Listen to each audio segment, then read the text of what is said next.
Alright, should be live.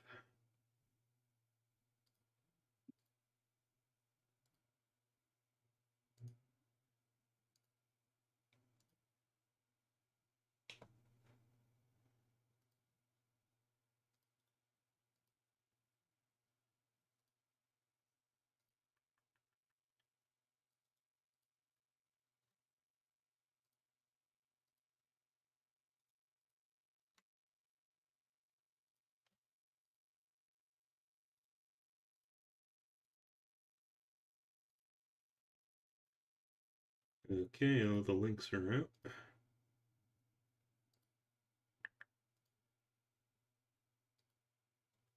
Guess I'll hit start the game up.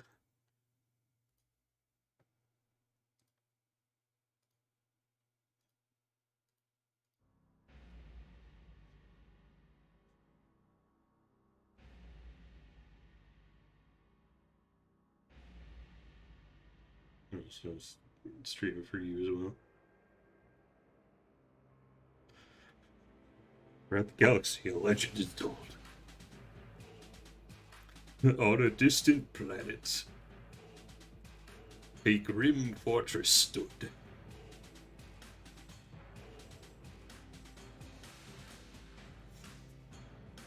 Until a deadly force parted the heavens and descended upon the keep.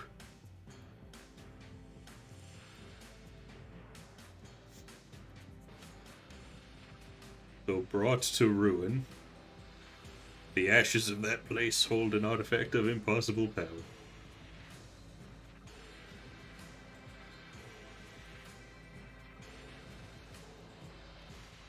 A gun that can kill the past.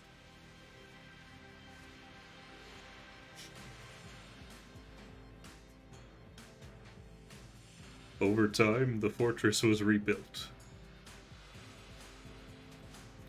And some who hear the legend would risk everything for another shot.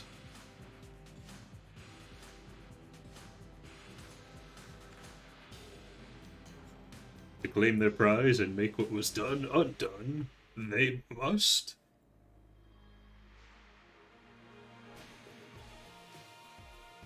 Enter the Gungeon. I love the way it transitions into the song. Alright, let me know if the audio is good. No. Well, fuck you.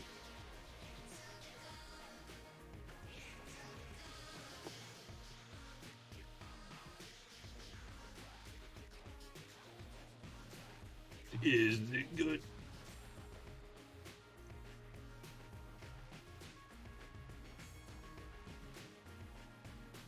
Seems good. Alright. So, yeah, it's been a little while since, streamed last, but, Frank was Was the holidays? The most American game ever made.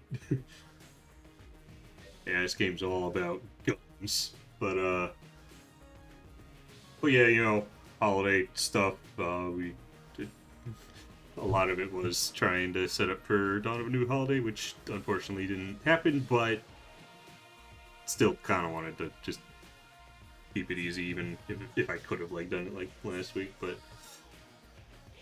Well, we'll have something in store for you this summer yeah. that should make up for it. But yeah, so back to the weekly streams. Didn't really have much of a plan, but you know, I figured I could stream some Gungeon because so this is a roguelike, and if you complain about my use of the word roguelike, shut up. Don't care. I'm calling it a roguelike. I'm calling Dead Cells a roguelike. I'm calling them all roguelikes. Fuck roguelite. But That's going hard. But so for roguelikes, I have little to no experience with them up until recently. It's the genre that I've been interested in trying for quite a while. Mostly specifically if there are a few specific games that I wanted to try out. Mainly Dead Cells. But you know, I just never got around to playing it, so over Christmas when I got like a bunch of money for Steam. I bought like 7 or 8 of them, depending on how you count Cult of the Lamb.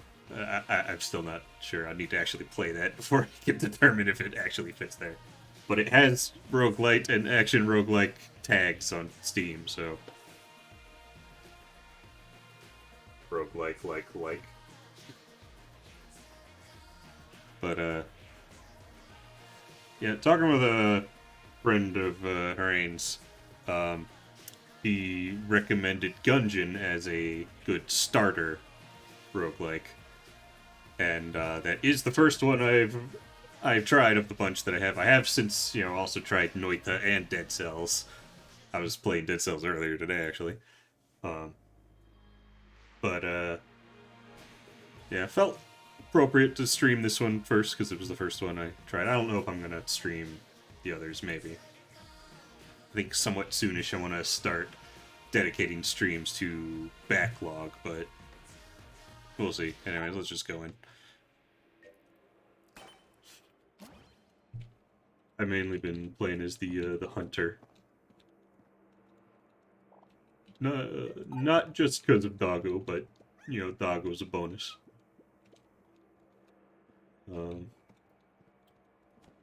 Let's just go right in. I'm not making any promises that I'll actually complete a run, because so far I haven't completed a run. Wow, you suck. This game's a bullet hell. You want to try it? Not particularly, no. He just wants the privilege of saying you suck. Yeah.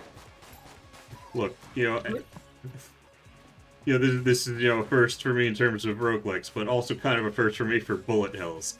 So, and, considering that, I think I done fairly well while playing the game. Sounds like coke. But got farther than you did. Okay. Still sounds like coke. Copium. Levels are high.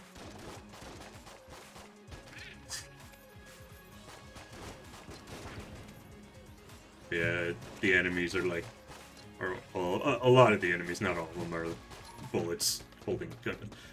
I was not paying attention to that ghost. Bullet ghost.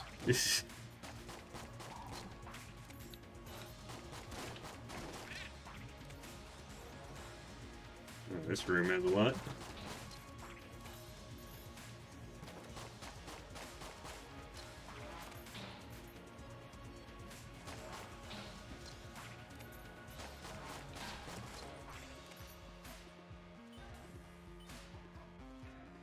Yeah, so far I've gotten like about 20 hours into this game. And I've only reached the dragon once. I've only reached the 5th chamber once. I'm being recommended a live stream from a day ago called Team Fortress 2e.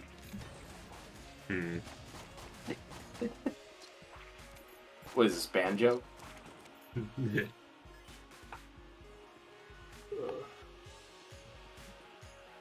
Team Fortress Kazooie and its sequel, Team Fortress 2e.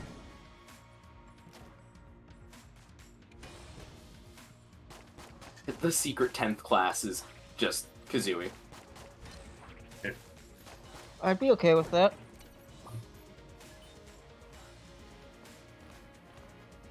Honestly, it might be an improvement.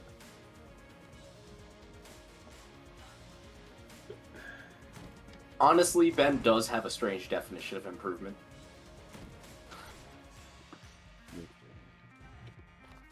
I'm actually gonna ignore the chest for now.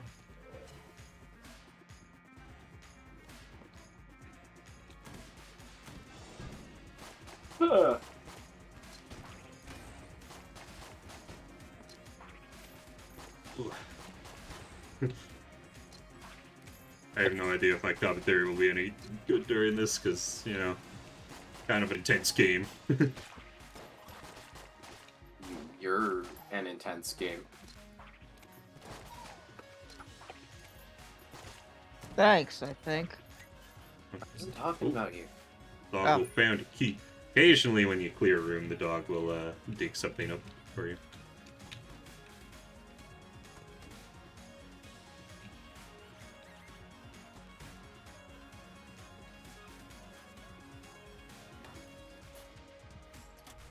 Put out that fire. Go in there.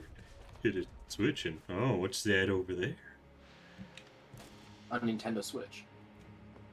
No. New car.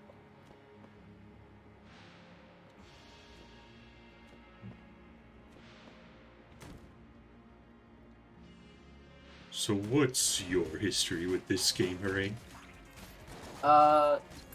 It's one of the earlier roguelikes I played, though certainly not the first one. I personally, I played it some. Not a ton, but I also did a decent amount of co-op in this game. Hmm. It was definitely a favorite amongst some of my friends. I have one friend who, for a period of time, specifically went on Discord with like a Gungeon avatar as their profile picture, and played a lot of Gungeon. But me personally, I'm not like a massive Gungeon expert or some shit. Yeah. It's a good game though. I like it. Yeah, I've been having fun with it, although once I started playing Dead Cells, that's just kind of been my main focus. Dead Cells is a bit more palatable to me, being, you know, more side-scrolling, kind of similar to Metroidvanias. It's a lot, well, this, you know, being a bullet hell, not something I'm used to or the best at.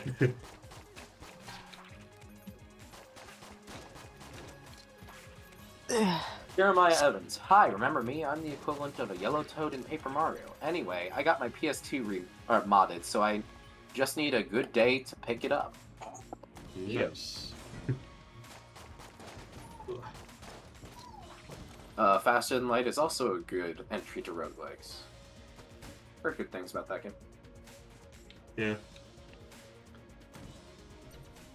I guess just to lay them all out, the roguelikes that I got, you know, this, Noita, Dead Cells, Spelunky 1 and 2, Voidigo, which is also a top-down, like, twin-stick type shooter like this.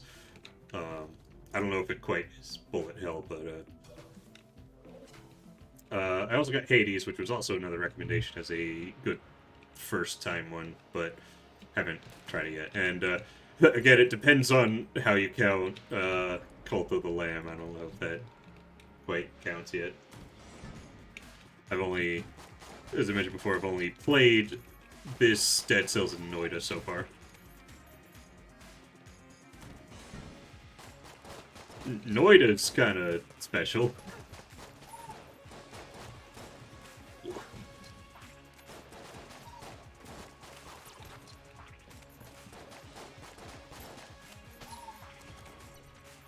You know, it's weird calling it, you know, twin stick when I'm using mouse. I mean, you can play it with a controller. I haven't tried it yet, though.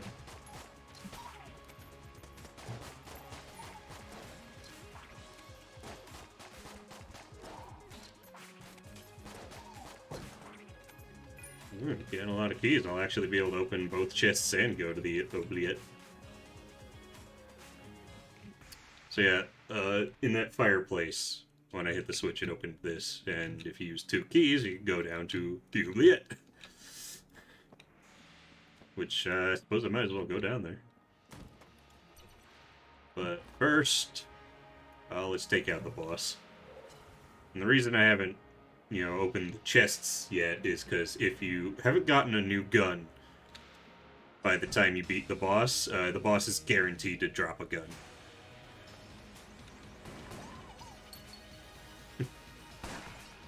Here we got the Trigger Twins. One thing that's good about the Hunter is she starts out with, you know, her default gun. All of them have a default gun or a standard infinite ammo gun that, you know, is pretty weak but has infinite ammo. A couple of the characters have an extra gun. She has the crossbow, which is pretty good. The convict has a sawn-off shotgun, which is good, but her default like infinite pistol is the worst of all the characters because it has the smallest capacity. Or clip size, I guess, better to say. Yeah, the crossbow is pretty good with dealing with the Chamber 1 bosses. Still got hit a couple times there, so I don't get the extra health bonus. Because if you beat a boss without taking damage, you can get an extra heart.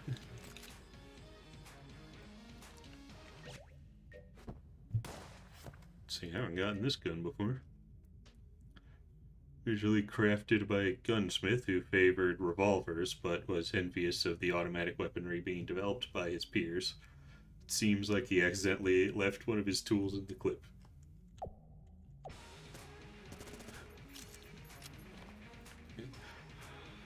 Let's go open the chests. Sponge. I got a sponge. What's the Sponge boy me, Bob. Removes all goop in a small radius continuously. Ooh, that would actually be really good against the Gorgon. Or actually, that could be helpful in the oubliette. Hold on.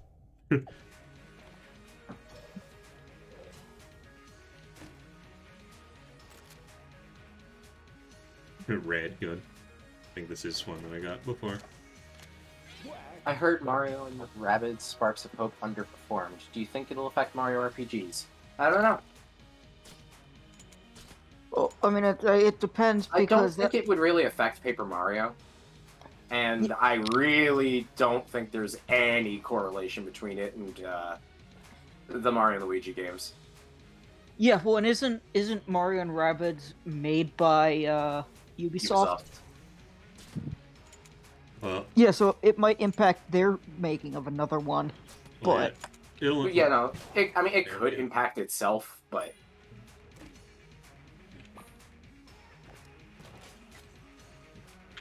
I just found a hidden room, which, the way you can tell which... You need to use a blank to open them up, but you can tell they're there if you shoot the wall with a gun that doesn't have unlimited ammo. It'll crack. Now, you can also just, yes, go into a room and use a blank, and it'll open it up anyway, but, you know... It's okay to use your blanks, because they, refresh every floor, although any... You have 2 by default, but any past 2 I don't think you'll keep. Oh, wait, I didn't go down in the oubliette. I meant to go down there, shit. Oh well.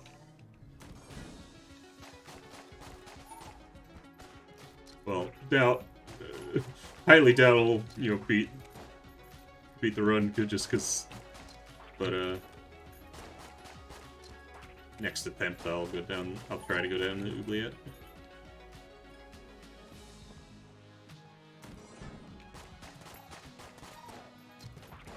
Shit.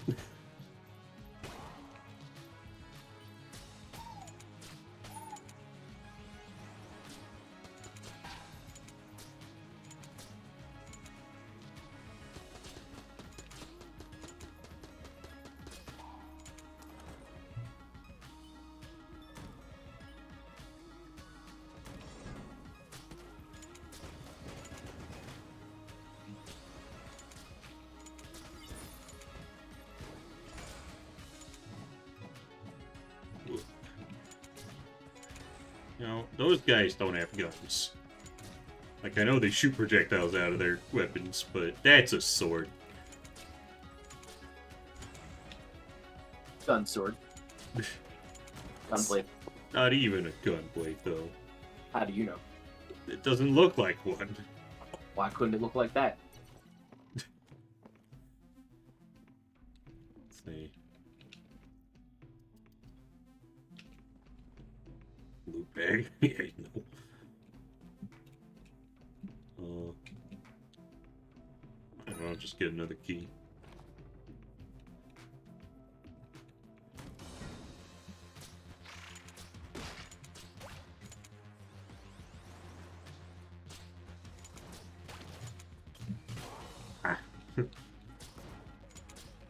Oh, there goes my armor.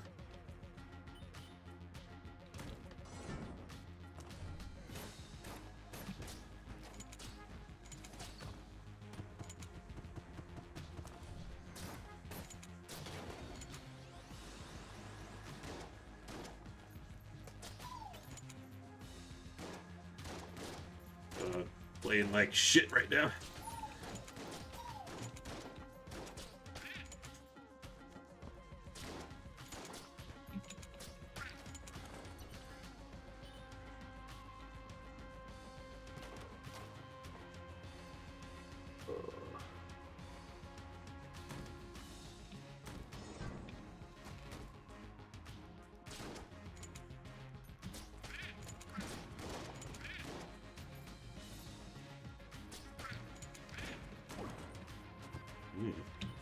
I'll save that chest for later.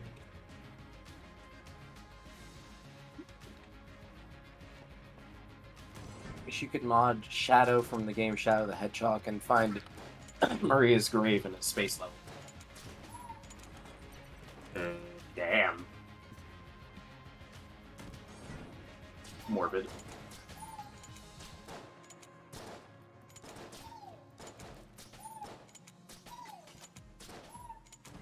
Yeah, this run's not going so well.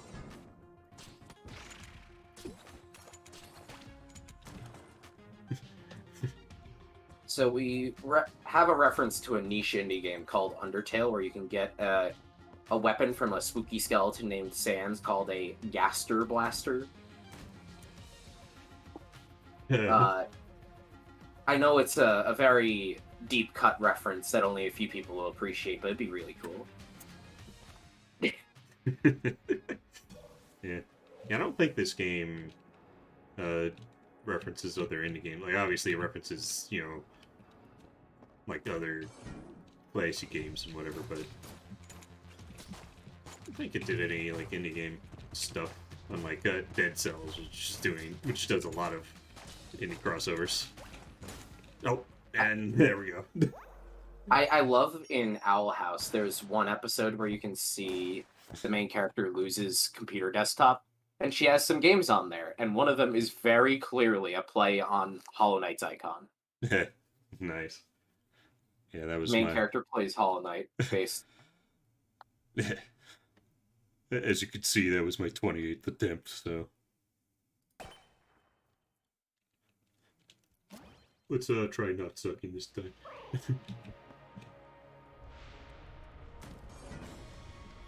So Red, what's your opinion on Hollow Knight? I don't know. I might be a little bad. I only played like 2 minutes of the opening part. I died once and determined it was bad.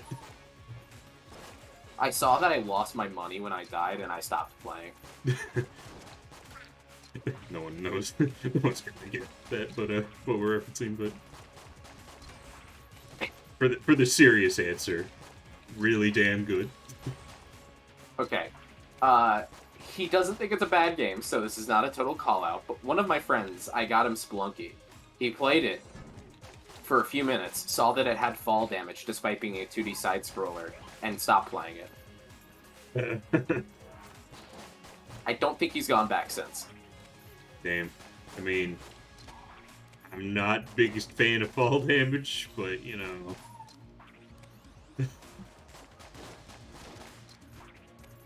Sometimes you just gotta suck it up. Damn.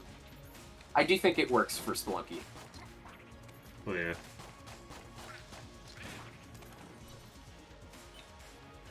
Definitely not like you're just playing, like, fucking New Super Mario Bros. And Mario takes fall damage or some shit. Yeah. It really depends on the game. Like, most of the time I don't like it, but, you know, there are games where it makes sense and it suits it, and it would just be worse if you took it out. Honestly, on the note of, not necessarily a 2D game, something like Breath of the Wild would feel so wrong without fall damage. Yeah. I do think that it was totally fine when Odyssey and Bowser's Fury Well, not even just them. Galaxy onwards, frankly, removed fall damage. Well, yeah, I think I don't think fall damage really added much to Mario, to like 3D Yeah, Mario. it never bothered me in 64 and Sunshine, especially since you can ground pound to just ignore it. But like the fact that it's so easy to ignore was kind of like, eh. Yeah. That said, there is charm, especially in 64, of like going on like one of those spring traps or something, going flying, wah, and then taking damage with an ooh. Yeah. So I can at least appreciate it on that front. It could just be considered worth it for that alone. I mean, honestly, you could still have that without actually taking damage. I mean, Odyssey has an animation for landing from a great height. Well, yeah, but there's also something fun about watching your health bar go down because you went fucking flying, and then Mario's like in serious pain. Maybe even him starting his panting animation. Yeah. There is also some similar shit in Sunshine, but it's not as, I guess not as scripted as that singular one. Although some chucksters. Fucking chucksters.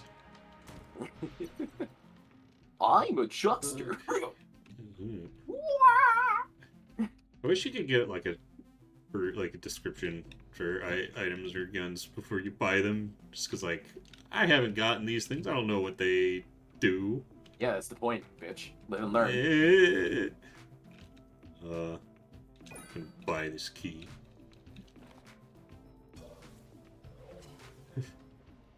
It's funny you say if Sonic Frontiers that fall damage, because that's actually what I'm currently doing. And no, Sonic Frontiers, especially a Sonic game in general, with the fucking ring system, do not. No. Do not do fall damage in the Sonic game.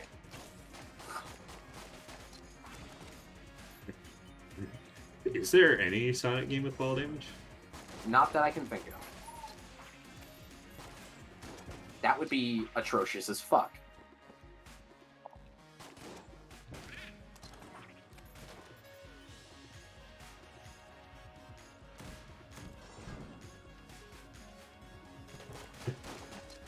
You really want to make sure you don't take any damage in rooms, aside from the obvious, you obviously don't want to lose health. You get more I think you get more money when you clear rooms without taking any damage. Great, so you're just giving more good stuff to good players. What about the bad players who need it? God! Why are you playing a roguelike? This is capitalist propaganda.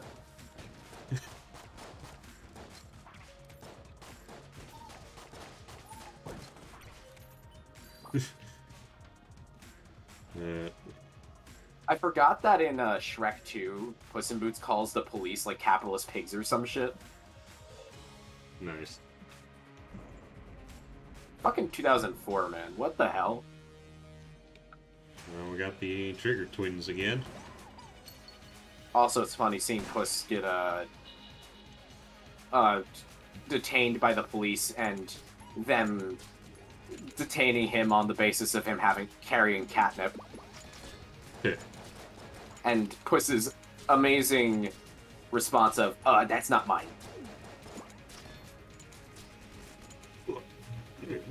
One of the most thinly veiled metaphors ever.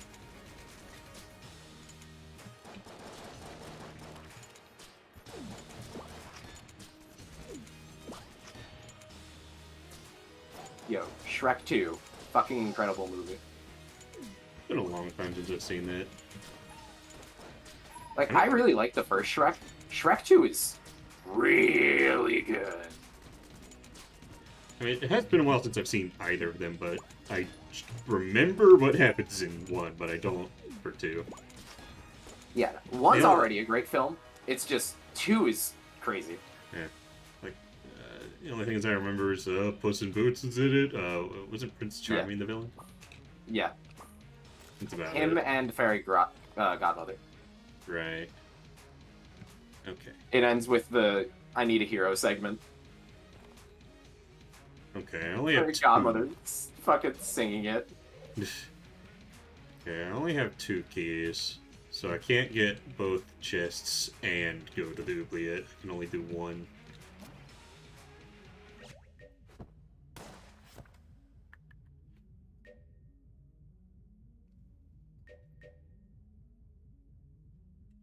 Okay. You think I should go to the oubliette?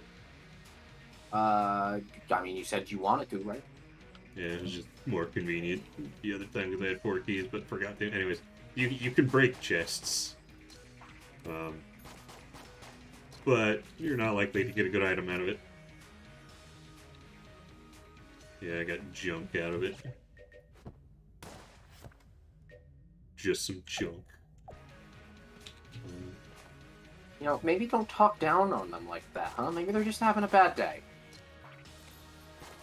You really don't need to be that negative person in someone's life, Red. Well, maybe they should have had better drops. yeah, seriously. God. Someone coming in with a depressive syndrome, and you just go in and say, well, maybe you shouldn't be fucking awful. Sono Shunkin. You know, I've gotten this as characters other than the convict, even though this is, you know, one of the starting weapons for the convict. But I haven't gotten the crossbow as anyone other than Hunter. I mean, I spent most of my time playing as the Hunter, so that's probably why. But, yeah. Alright, let's go to the oubliette.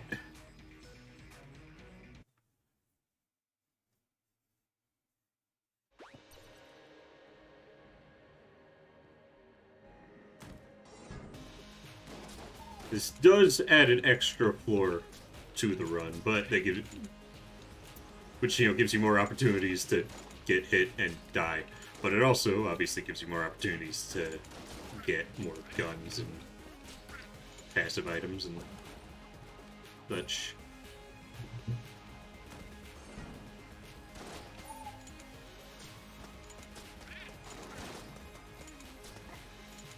I really don't think, even if Nintendo quote-unquote cared about the Mario RPGs, that the poor performance of Sparks of Hope would affect anything other than the Mario plus Rabbids series. Yeah. Because, I mean, it's Like, it's pretty different from the other RPGs, so. It's very different, it's very distinct, and I don't think Nintendo really considers it as having much of an audience overlap, honestly. Yeah. And given the good performance of the first game, they genuinely could look at this as a special circumstance anyway. Either the first game being a unique circumstance, or the second game being a unique circumstance. Yeah, and like, Which isn't necessarily good news, but that doesn't have much to do with the other RPGs. I don't think they would, like, take any of the individual series, like, game in the individual series and just go, people don't want Mario RPGs. I think it's more they wouldn't want that. Like, even amongst, like, Paper Mario and Paper Mario is Luigi. fine. Paper Mario will absolutely continue, especially given Origami King was a massive success. Whether or not Paper Mario becomes what you want, honestly, has absolutely nothing to do with the sales of Sparks of Hope. Yeah, but, like, what I'm saying is, like, you know, Color Splash not doing too well wouldn't affect, like, Mario and Luigi. It's more what I'm getting at. I mean, hell, Color Splash not doing well didn't even really affect Origami King. Yeah. I Honestly, mean, maybe Nintendo probably knew it was 2016 Wii U and was not like... Well, yeah, I think if Origami King did badly, then they would... That would probably be a bigger deal. Yeah. Like, at that point, that would actually have an effect. What is that? Big Iron? Mario and Rabbids are RPGs, but they're SRPGs. I have heard that, Sparks of Hope does have a lot more traditional RPG elements, though, but I still need to play that game. The Paper Mario and Mario and Luigi games are definitely more of JRPGs compared to the SRPGs of the Mario plus Rabbids games. So it's a little different. Honestly, Nintendo might be thinking that the Mario plus Rabbids games have more to do with the Fire Emblem audience than Paper Mario. Really, like, it has more in common with those games.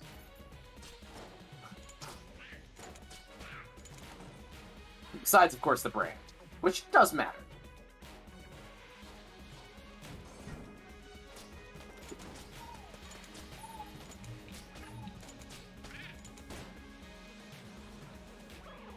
Oh. It's a trap floor. I don't think I stood on one of those long enough before. I find it interesting, as a Kirby fan, that the Kirby series is rather formulaic, but the spin-offs are highly experimental. Oh boy. I don't even mind the formula of the main games. I'm actually rather fond of it. It's just... they're very consistent.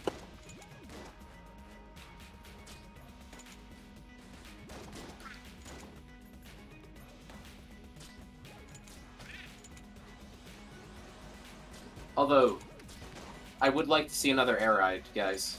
Please.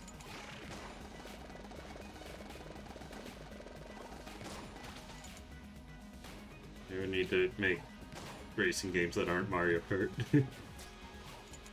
I mean, I guess we kinda got Kirby's Dream Buffet, which is a kinda sorta racing game. Yeah.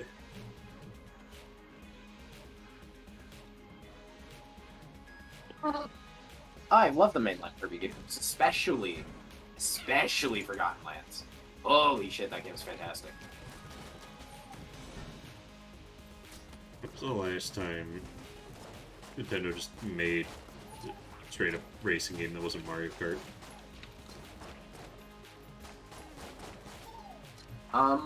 So there was some on the Wii, like Excite Trucks, I believe, right? I know that. Yeah.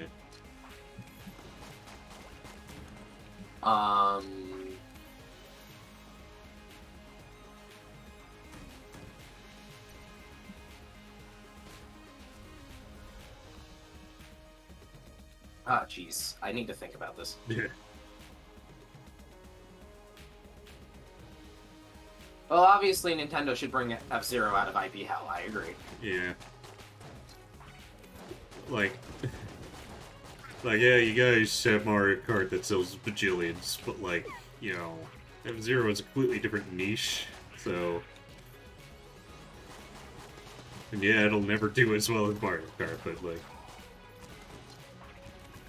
Honestly, I think the Switch effect is so fucking strong that a lot of their franchises would have a good shot. But yeah, I think like if they did make another F-Zero, it would probably do better than all the others. I am so happy about that as a Metroid fan. Yeah, it's like, you know... Metroid historically hasn't really done too well, but... And then Dread went fucking crazy. What's happening? God damn it. Ugh. Dread came out at the right time, at the right place, with the right marketing, and it went fucking flying.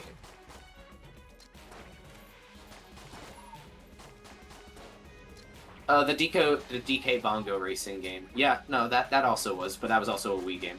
Yeah. Like, I can't really think of anything past the Wii. But... My gut wants to say there was at least something niche Nintendo 3DS, right?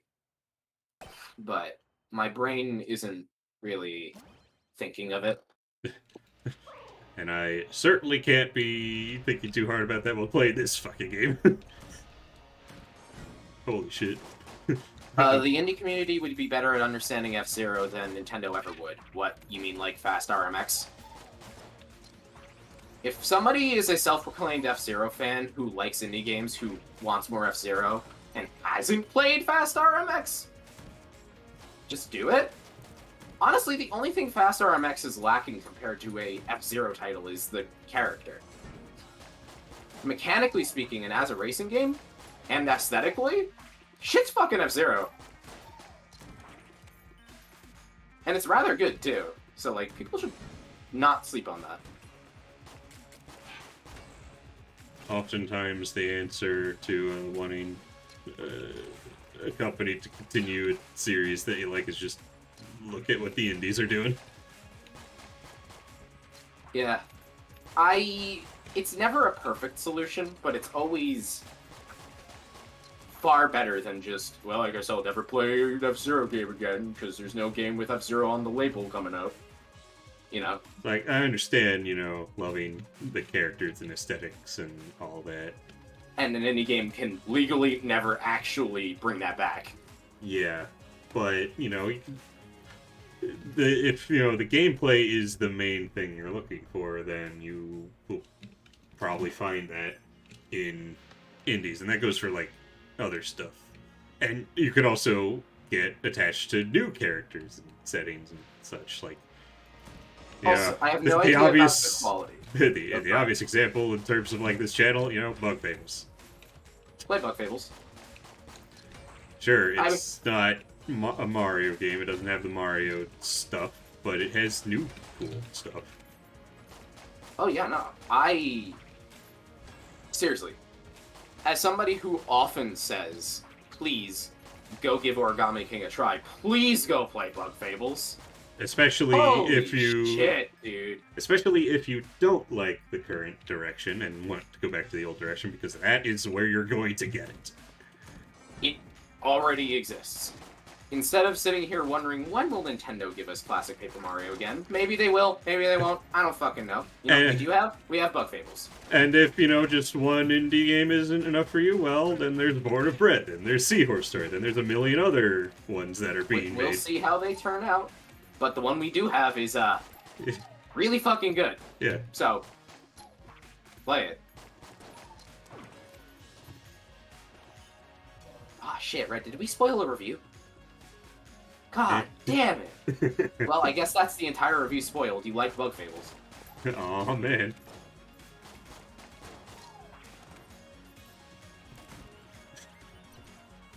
People who just click to the end of the video to see what your opinion is. The, skimming through the chapters of the Sticker Star review to come up to the one that says Sticker Star is bad. Ah, that's what I need to know.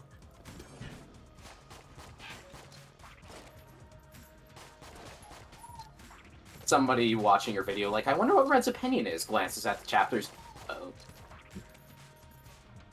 I mean, wouldn't necessarily get a hint that you know, it's overtly negative until you get to the part that says Sticker Star is bad. Well, yeah, it just looks in the description to look at the chapters.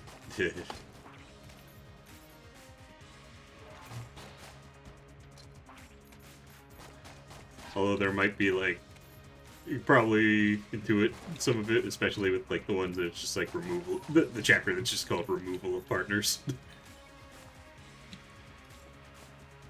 Of course, it's always possible that you're responding to arguments and not making them. Sure. But, you know.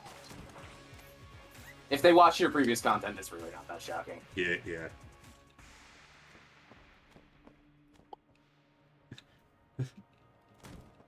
Honestly, I feel like people who would be fans of the newer ones would also just, you know, would still like Partners.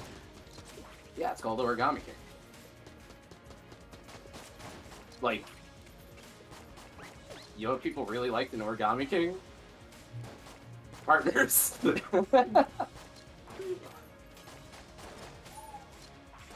Honestly, the most criticism that the partners get is from people who are, or maybe are not, classic fans who think that they didn't go far enough with them. Not, oh man, I hate that they put partners in the game. Okay.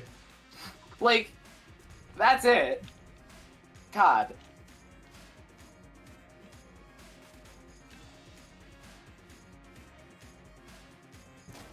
I sure do love being constantly reminded that the Paper Mario dev team does listen and also intentionally chooses to ignore us sometimes. Like, Origami King reeks of a lot of them listening and adding things we wanted, but specifically ignoring a lot of the other things we wanted, you know? Backup gun. That's an interesting, direction. Alright. Is it gonna be the Trigger Twins again, or is it gonna be a different one? Oh, we got the Bullet King!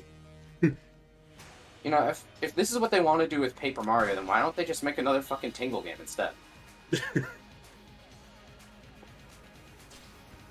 I don't get that.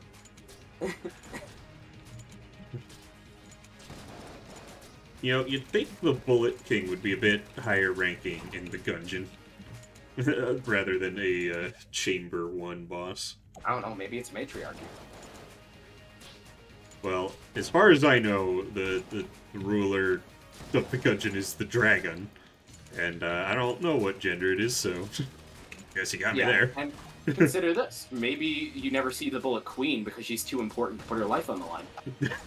Bullet Queen is the one who hands you the gun that can kill the pest.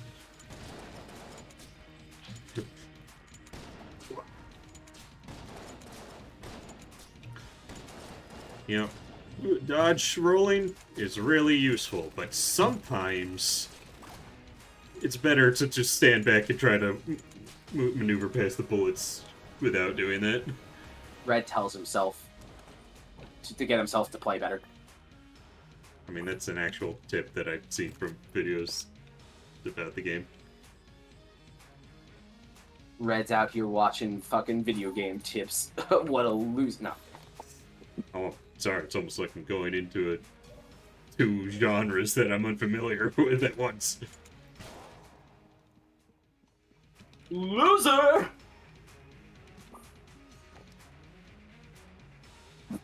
I got the Call of Duty. Are you going to answer it? Or no, it's the Charm Horn. Whatever. Well, the swarm will call those nearby to aid you. There are strange consistencies in the behavior of the Gundead, originally thought to be heartless killing machines. They have been known to capture certain invaders for unknown purposes. Furthermore, evidence of a crude religion has been discovered. Perhaps one day they could be reasoned with. Religion is your evidence that they could be reasoned with?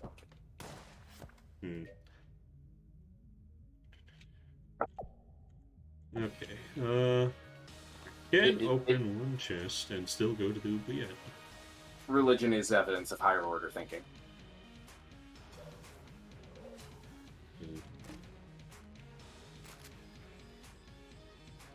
Lil Bomber. Alright. Let's try the oubliette again. Actually, wait, I should look at the shop. Before I get my PS2 from the store, I only have component cables. Should I get HDMI or keep the component cables? Important question. Do you mean component or composite? Secondly, is your PS2 HDMI modded? Because the PS2 doesn't natively support HDMI.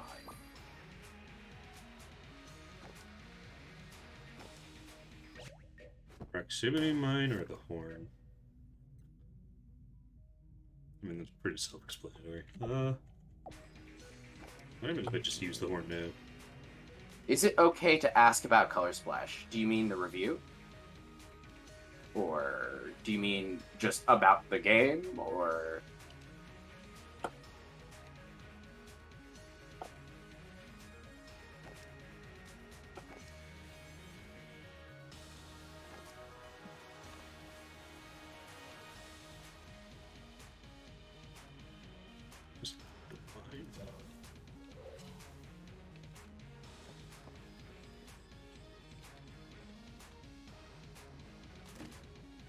Yes, when I said two things, the first thing I said is the review. Yeah, okay.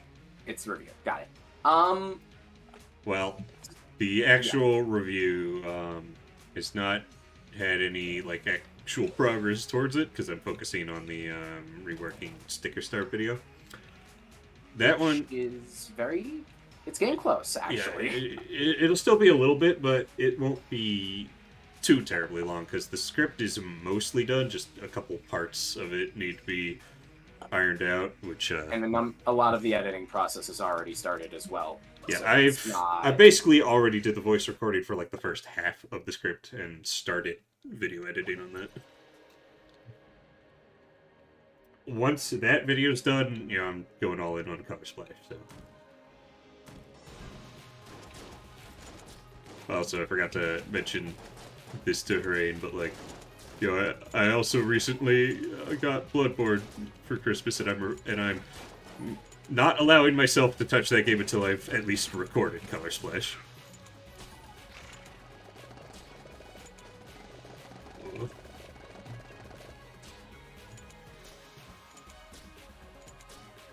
damn it. There we go.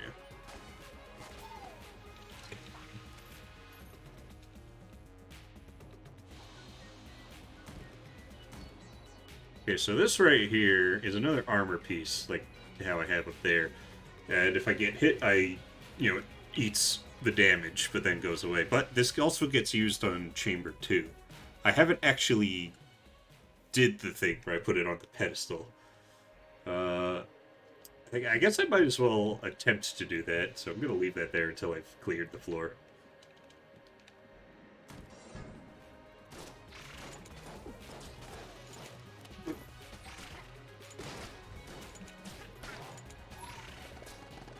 I was in the middle of a dodge, you asshole.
Out of the crossbow.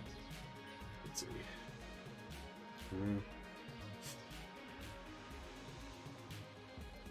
Don't really have great guns for a boss.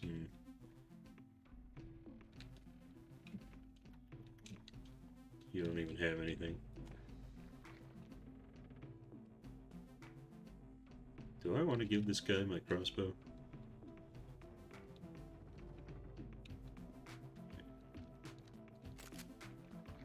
Yeah, I'll give him the crossbow. Basically outlived its usefulness anyway.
You know, it's interesting that, like, the selection of roguelikes that I've decided to start with being this Noita and Dead Cells, because they're all completely different kinds of games. They're very hard to compare. There's certain things that they also do pretty different, notably different. Like this game, you have to be really careful with your health because it doesn't replenish after each floor, where it does in Noida and sort of does in Dead Cells. Dead Cells, you have a potion that you can drink to heal yourself that gets refilled each floor. But at the thing that you refill, it also refills your health. Initially, because when you get to higher difficulties after you completed a run, some of them only just refill your flask instead of giving you health, but some still do, so it's basically just the farther along you go, the less chances to heal you'll have.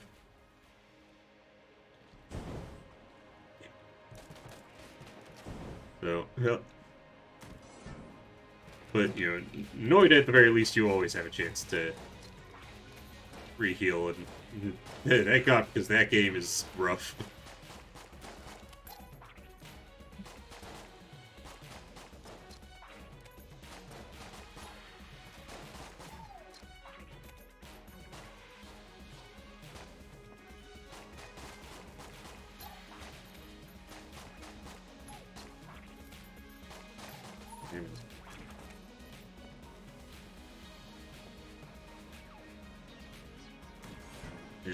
Yeah, this game can be really intense, and there's some times where the run just feels like it's just completely gone when you take too much damage. Now, obviously, if you're good enough, you can avoid all the bullets, but you have to be really good because you see how many bullets are in this game.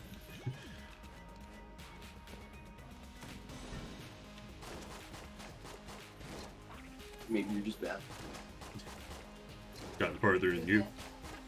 Okay, maybe you're just bad. Which means you're worse. Why do you keep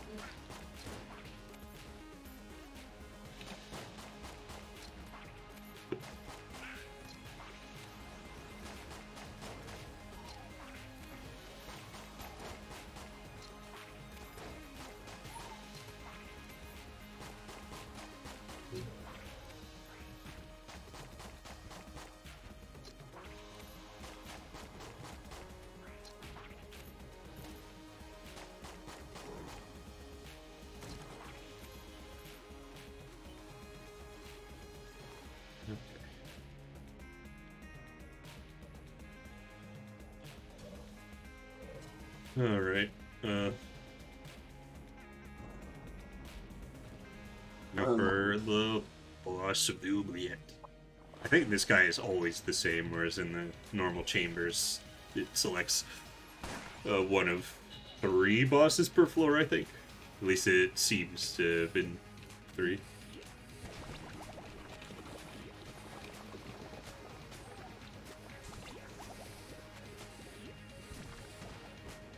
I don't think I like this gun. It takes a little too while to charge up.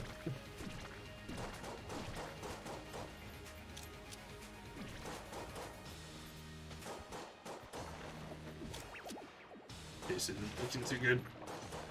Probably should have opened some chests just to get better guns to potentially get a better gun to fight this boss.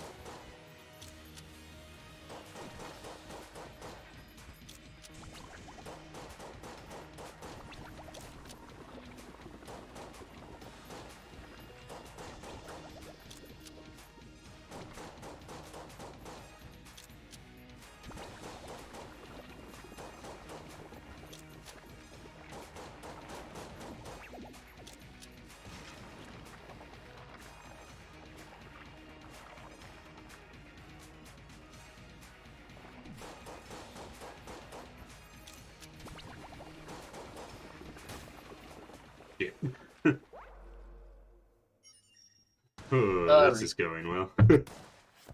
I was a bit in and out talking to somebody. I'm assuming you fully answered the color splash thing. Yeah. Yeah, okay. Have you seen Steve Gaming's take on Nintendo's intrinsic philosophy? And it maybe it's been a while since I've watched anything from Steve.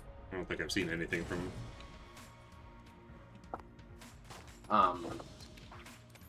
There's a lot of takes from Steve that I'm not huge on, and there's a lot that are pretty cool.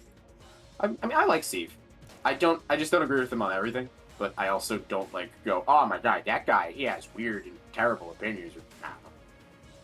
Steve's fun.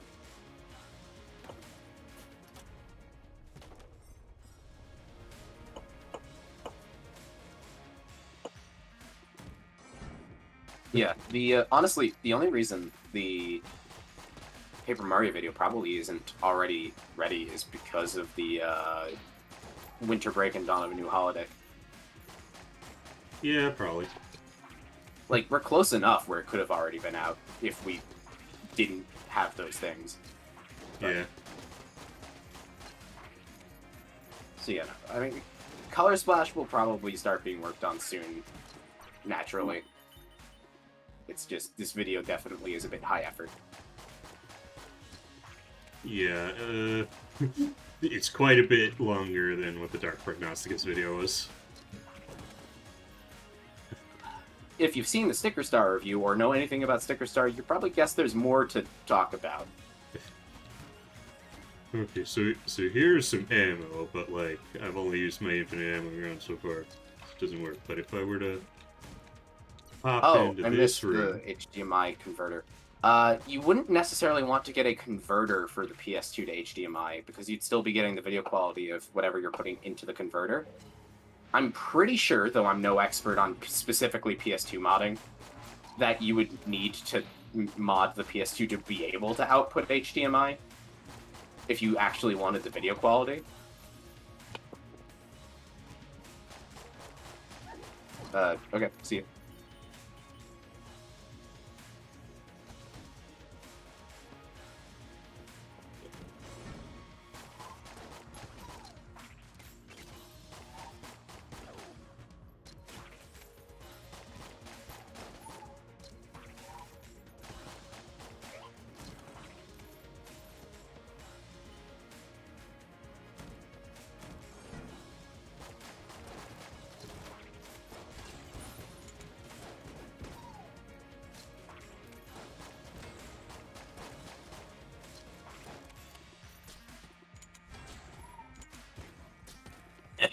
Holy shit.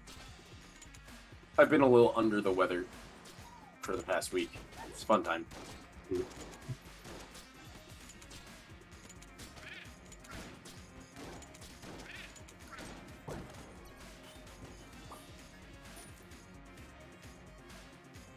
I'll make sure to do some voice recording for you, Red, extra stiffly. Mm. Why did these guys decide to stand in the middle of that?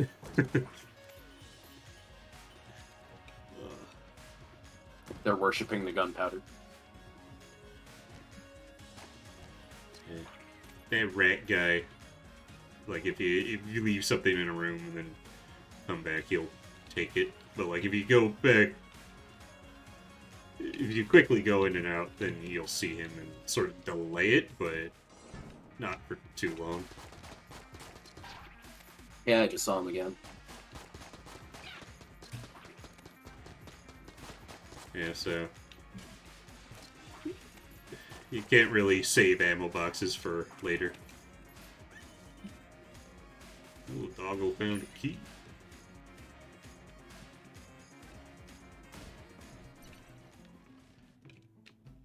Oh, it's bug boots. I'm one short. I'm gonna get the key instead. Shopkeeper's like, damn it, I've been trying to get rid of these bug boots for so long.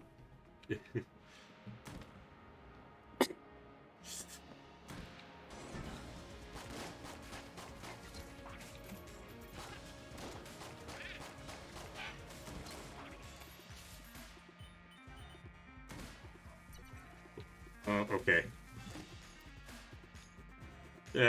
That chest would have exploded if I didn't open it, so I guess we're not getting a guaranteed gun out of the boss. What the hell is this thing anyway? Initial burst of exotic particles triggers additional homing blasts. Weapon from the future. Perhaps a Gungeoneer from the distant future succeeded and brought his gun back. Gun assist 1-1. In the beginning, the Gungeon was formless and void, and bullets moved over the face of the deep. Right then. Oh my god, they are forming a religion.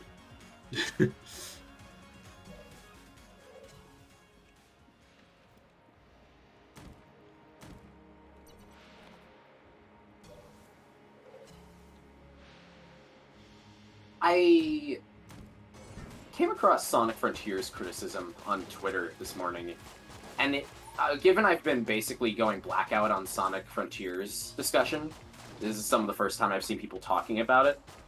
And it definitely was coming from a different angle than I was thinking of the game.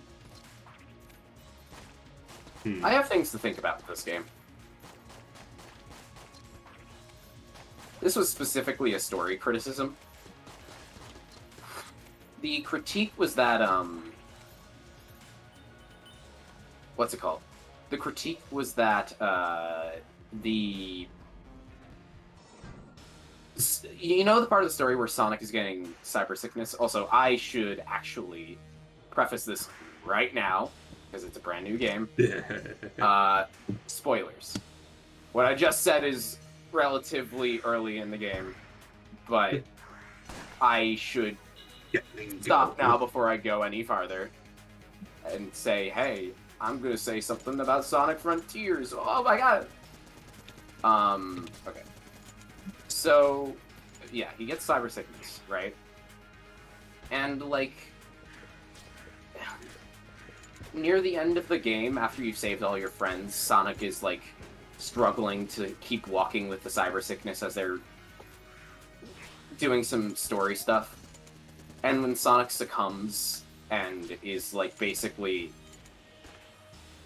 immobilized and unable to... He's basically gone. A weird parallel to death, I would guess, but I don't know if it's literally dead, you know what I mean? And Sonic's friends that he has saved over the course of the game sacrifice themselves so that Sonic can go and save the day, stop the big bad, right? And I saw an argument coming from people that the whole cyber sickness thing being built up over the course of the game felt kind of wasted because they got rid of it very shortly after it actually hitting its climax just by waving it away with the power of friendship. And I'm not sure how I feel about that. Managed to beat him without taking any damage. Nice. Now I have extra health. Oh, and I still got a gun out of him. Like, obviously there's no permanent consequences that come from this, but I was never expecting that to be the case. But in the short term, it is Sonic's friends basically saying, I know you spent the whole game trying to save us, which means that if this doesn't work out, we're definitely fucked. Which kind of emphasizes... I mean, it doesn't remove consequence. I know that it means that you don't deal with the sickness, but I don't know what people wanted them to do with the sickness. Like, as a story element, like, mechanically speaking, Sonic going sick to the point that he can no longer fight would mean that you literally just can't play as Sonic, right? Now you could make the argument play as a different character, maybe. Although all of the other characters are currently stuck in cyberspace, so that doesn't work, and I've seen the argument of, like, hey, maybe then it should have been a little bit of a different plot device or worked differently, and maybe, but I also never got the feeling that it ruined the consequence. But I do understand they introduced this whole sickness element that only really comes into notable fruition for, like, one level, and then is tossed aside before the climax. But I don't know. It feels like it was more supposed to be a build-up for Sonic's relationship with his friends. maybe that could have been done better, but I don't know how I feel about it. If it wasn't clear by my fucking wishy-washy ass sentences.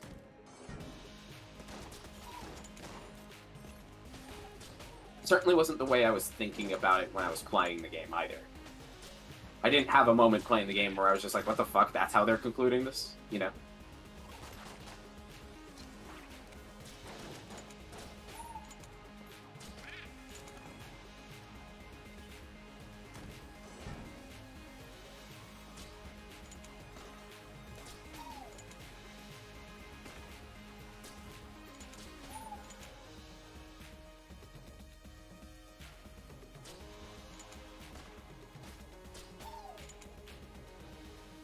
There's one TNT guy just over there.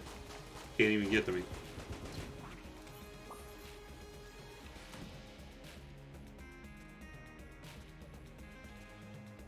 Oh boy. Well, I don't like this room. So how was your game experience for 2022, Red? Looked over at chat for a moment. I've only played like one game that came out that year. Super Kiwi 64. Okay, so what's your game of the year? Super Kiwi 64. I do own a few other 2022 games, but I haven't gotten to them yet. We definitely need to, at some point, get around to Strikers. Yeah. That's one of them. If I were to guess just based on the ones that I have, that would be likely to be my favorite. Maybe like Freedom Planet 2. I've said it before, of course, but my game of the year is still Kirby.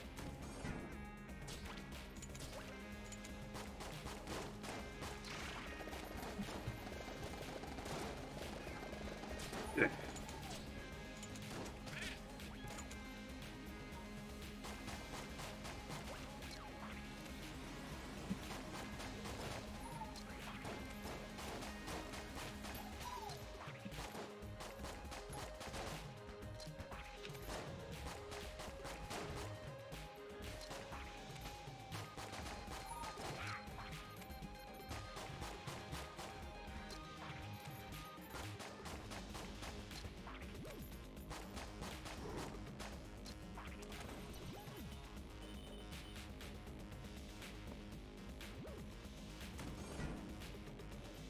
Being really stingy with ammo.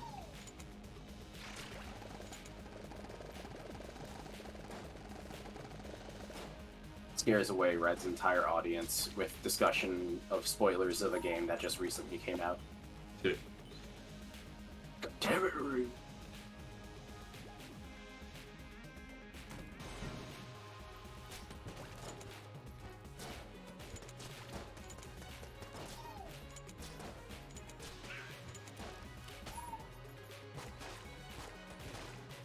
It's okay. I'll just say on the stream that I'm done. Oh, I see the problem. Shit. Anyway,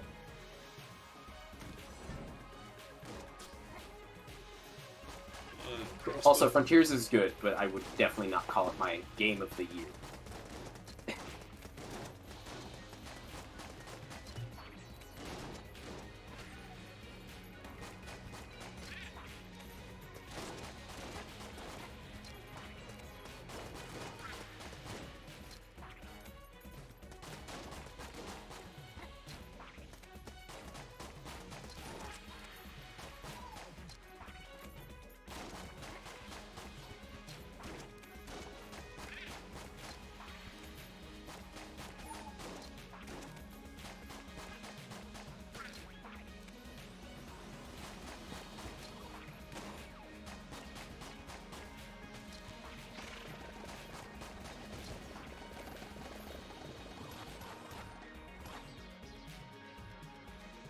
Okay. So many bullets.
So how's the run going so far, Red? Alright, I mean, I lost the hearts, but... Ugh. Is this your best run ever?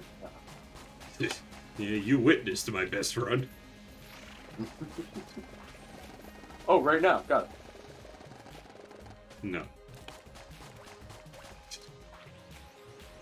Haven't gotten so far, very far on stream, but like I have, again, I have made it to the dragon before, but only once.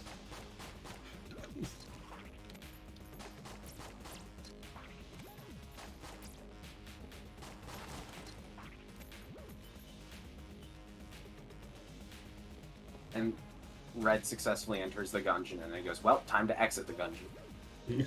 I don't have that game.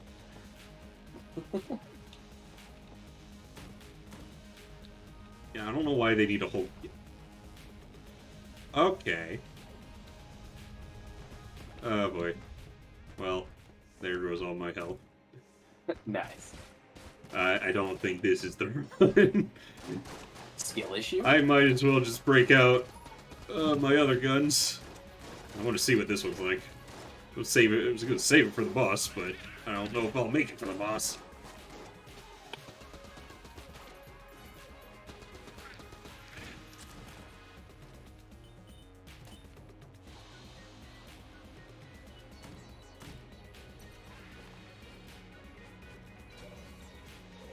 Hope the shopkeep has some health I can buy, because I need it. Only one.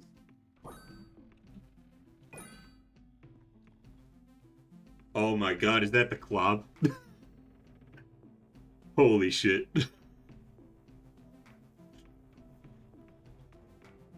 Red mad at himself for getting hit in this run.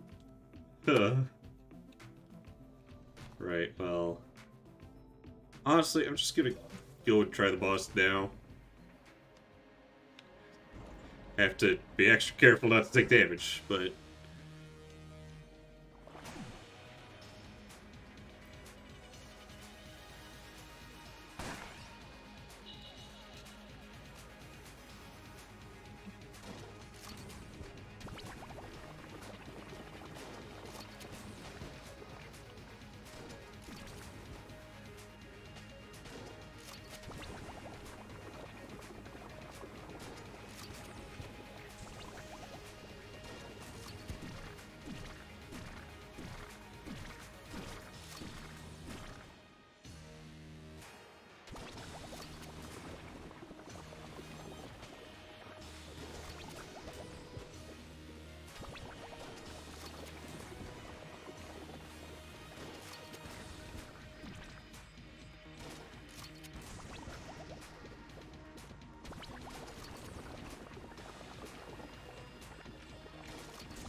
Ugh. Okay, I beat him.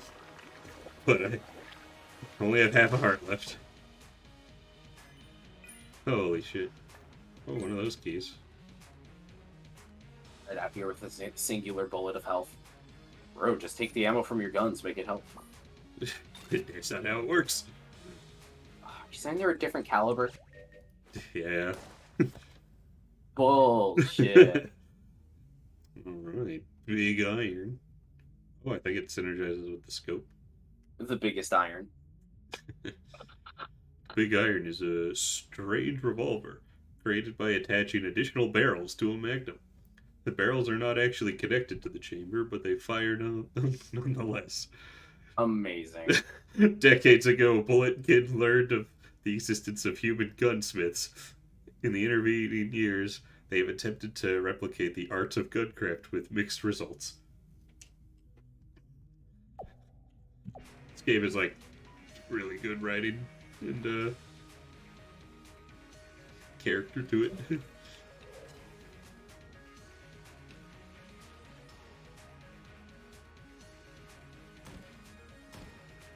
Alright.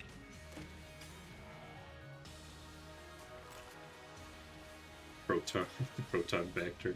Back.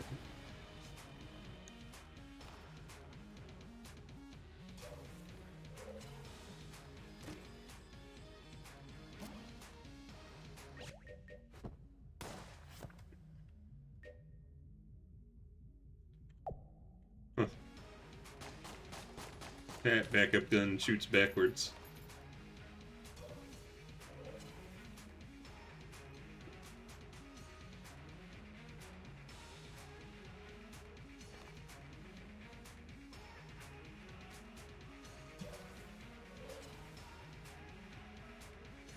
So I got a special key, so that means there should be an NPC that I can rescue.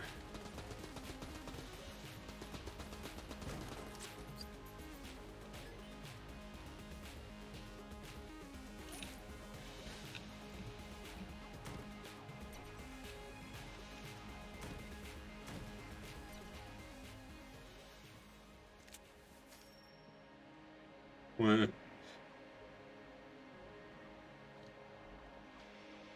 once you save an NPC, they stay saved. That's one part of the meta progression this game has.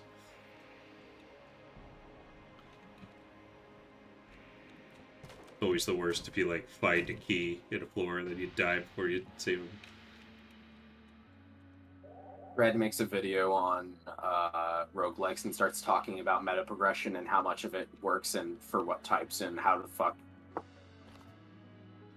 So meta progression, isn't that like the exact opposite of what roguelikes are all about? Maybe?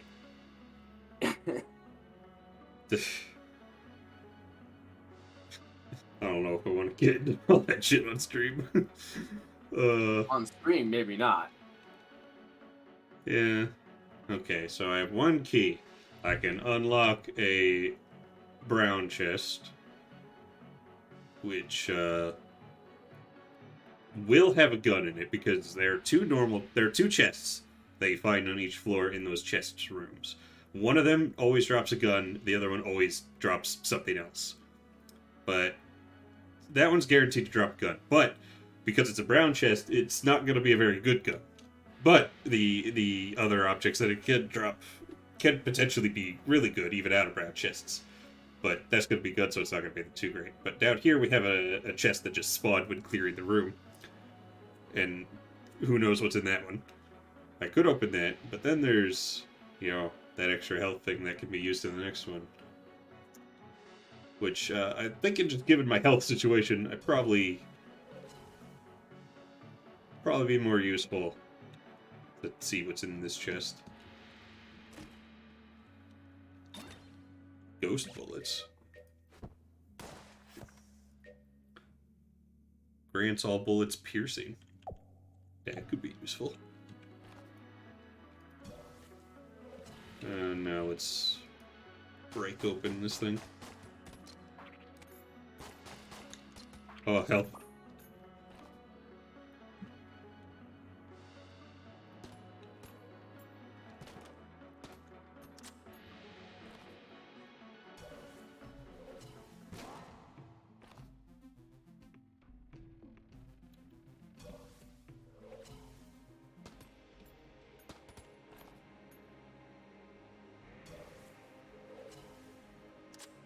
Where is the secret room?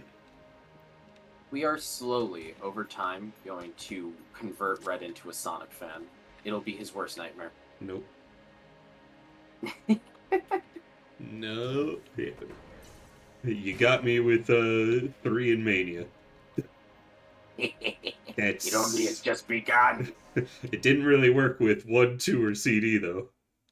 Okay. I wasn't expecting that much from 1, 2, or CD for you. You didn't get me with Generations. Okay, I was curious about that one. But there's a lot more Sonic games I'm interested in. And what would those be? Red plays the adventure games. Red plays Frontiers. Red plays Lost World. Honestly, of all of them, I think Lost World would be up your alley.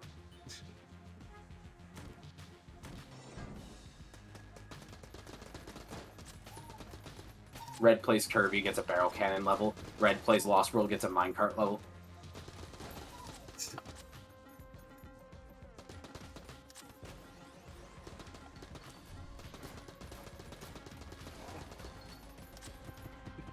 Oh, the asshole over there straight. This thing. Oh, great. It's kind of a mean room.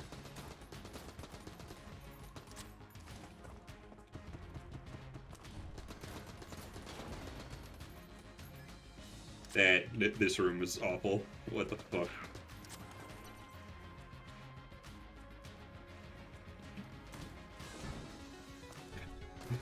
Bullet with these guys, please.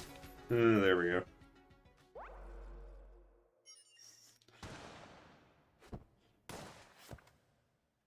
You know, usually floor 2 doesn't give me that much trouble.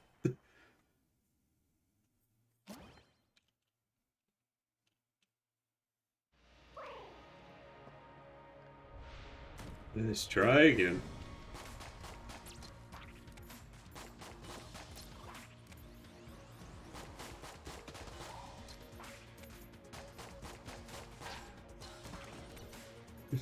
Probably should have done some like practice runs with this before it started, because I've been playing a lot of Dead Cells recently, and it's been a little bit since I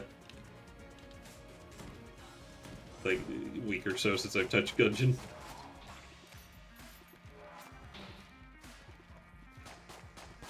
Oh yeah, Red.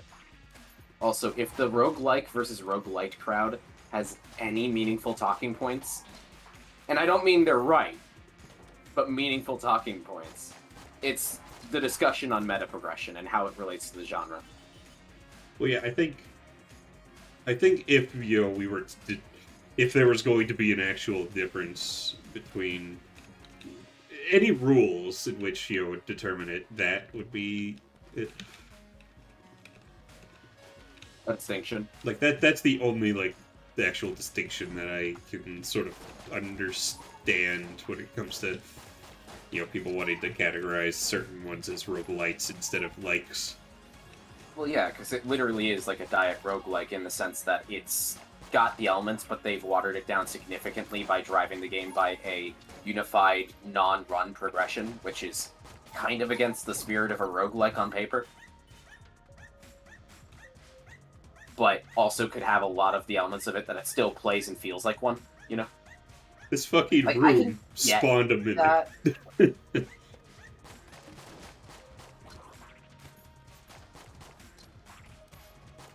The mimics dual-wield guns.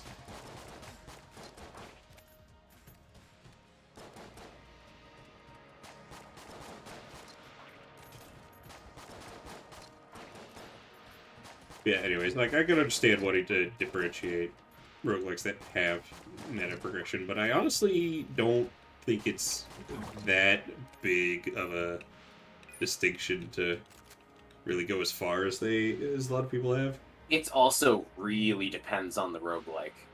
And yet, like, Because some use meta progression in very minor ways, and like, others go very hard on it. Like, what this game does is there are NPCs that you can save, which will give you maybe some, like they'll either appear in the Gungeon as merchants or give you quests, or they'll be merchants in the outside area using the only currency that you keep when you die, which is gotten from the bosses. But the only thing you buy from them is more guns that are thrown into the gun pool, like in the item pool in the Gungeon. You don't like start a run with them. Just makes it so you have more types of runs available to you. Yeah. Which I don't really think is that much of a break of the flow. It just makes it so that it's a way of structuring roguelikes so that you have an easier time learning how to play the game by having less new options thrown at you every time. You only start getting more new options as you get comfortable with the game. Yeah. And I don't think that really violates the spirit of that. Spelunky has possibly some of the most negligible meta progression, though arguably significant.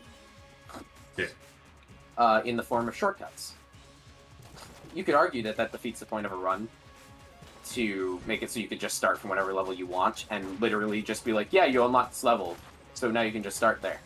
But it also heavily discourages you from doing it, because you're starting with no items. You don't, get gear to start with when you do those levels. Yeah, I believe you can basically do the same thing in Gungeon, but I haven't unlocked any of them yet. Took me a while to even figure out how you go about doing that. Because I met an If anything, NPC that talked about doing that, but then I couldn't find him. But it turns out when you go to the next floor and the elevator goes away, you just fall into the opening it leaves. if anything, I get the impression that the reason these mechanics exist is not to be a shortcut for you to beat the game, but rather it exists to give you an opportunity to learn about the new levels you've unlocked without needing to beat every prior level to learn about them or practice them. Yeah. Which I think is worthwhile for shortening your replays. Like, it can be frustrating, to barely scrape by floors and finally get a second shot at that new floor you found just to die immediately again because you had no remaining resources. And you never Yeah. really get to see and practice for it so that you can have a better chance of succeeding the next time you happen to get there. I think that kind of system lets you do that. Yeah. So, I don't know. I don't think that is really, again, anything that goes against the spirit of trying to do it in a complete start to finish randomized permadeath run, even if it is technically a checkpoint on your permadeath run, which on paper violates the principle of permadeath. I think it's more complicated. Yeah.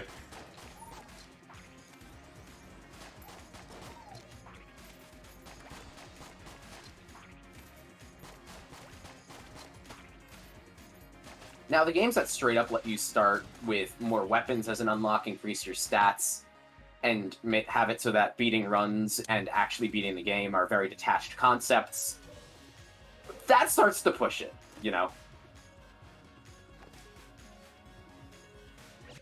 Not necessarily that those are invalid games to make, just in terms of fitting the genre definition.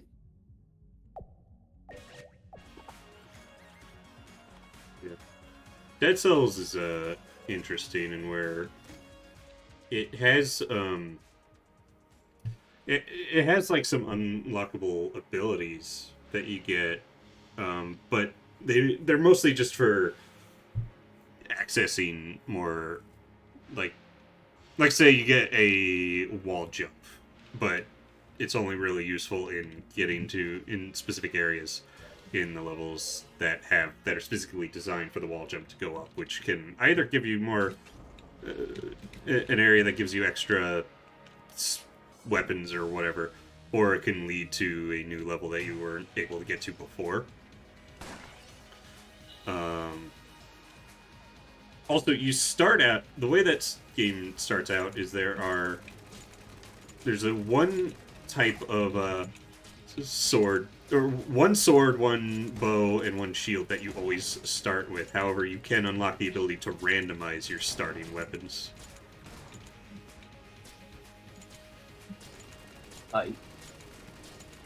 Which will actually get rid of the default ones because they are exclusive to before that point, and they're really weak, so...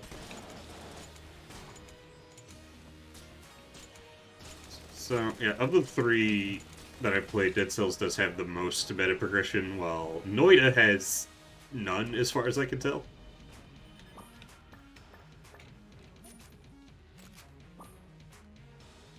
Which would be like, fucking get over it, bitch. Shit. Looper. Huh. From Mario? Extremely high knockback. A poor facsimile of the gun that could kill the past. Seeking an alternate route to past modification, time travelers would use these guns to eliminate their past selves and take their place. Unfortunately, without the power of the true gun, this always resulted in ironic consequences.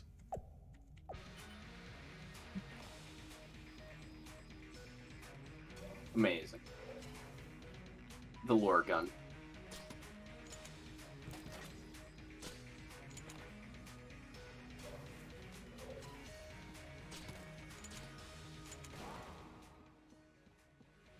Ooh. 4 chests, huh? Tell me, Red, do you want to kill the past? Uh.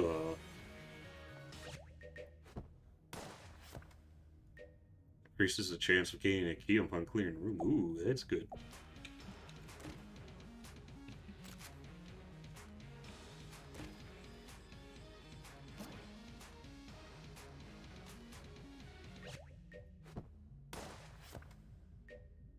Sometimes reveals the floor. Gungeon is unmappable, but it is not always so. It is said that in his youth, the great cartographer Woban has created 4 great maps, one for each floor of the Gungeon. Wait, there are 5 floors, though. There are more than 5. Sounds like you problem. While working on the 5th and final map, the walls suddenly began to shift strangely. They continue to do so to this day. The Gungeon is a creature of chaos.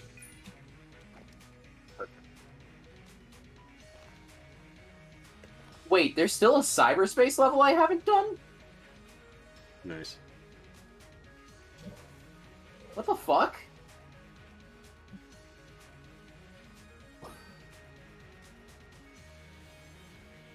How did I miss that? Okay, not going into the oubliette this time. Skill issue. No, I just didn't want to. Which is a skill issue. You're a skill issue. That's impressive. Therefore, not a skill issue.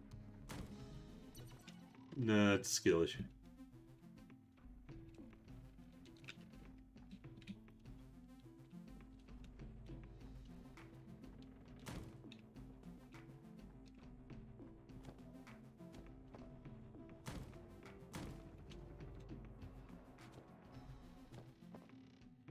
Okay. It takes skill to have this much of a skill issue. It don't make any sense.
Let's get out of there without getting hit.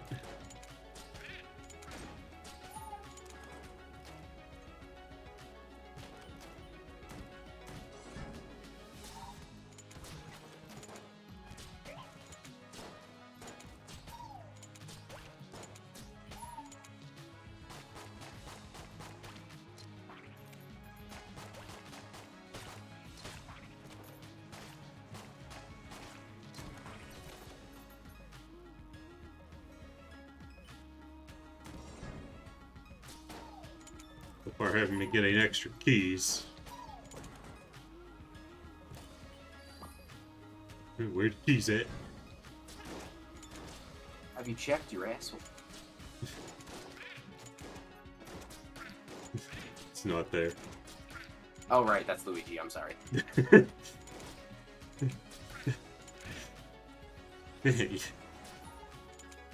Wait, that's what? I do no such thing. Uh-huh.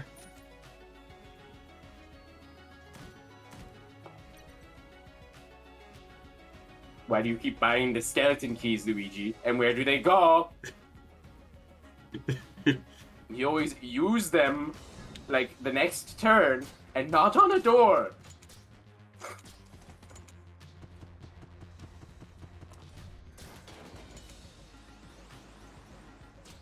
What are they talking about? I don't do that.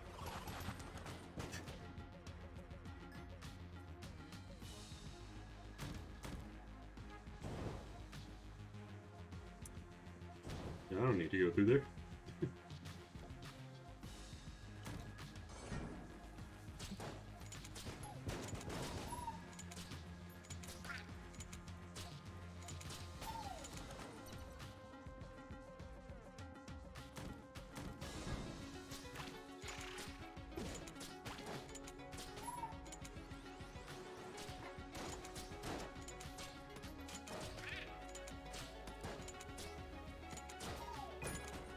There's a key.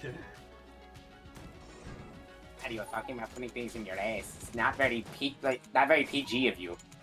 Then why do you keep doing it on Mario Party? What? No. Luigi, the fact that you're doing it is far more problematic than me mentioning that you're doing it.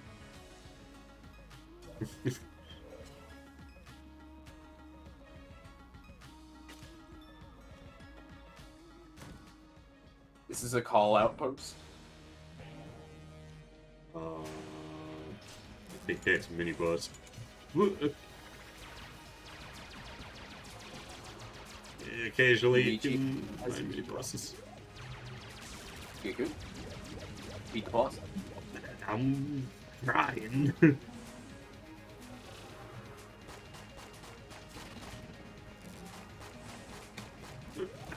got hit. Fuck you. Oh, use a blank, idiot. But like, could we use fight secrets? You could be used to not die. So can my gun by shooting him. That doesn't get rid of the bullets hitting you.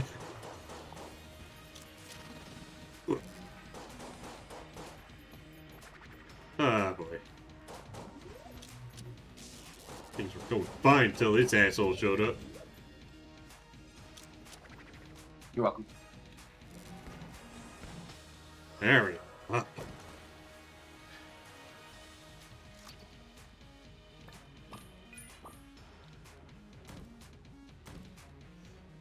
What's this?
Okay, well.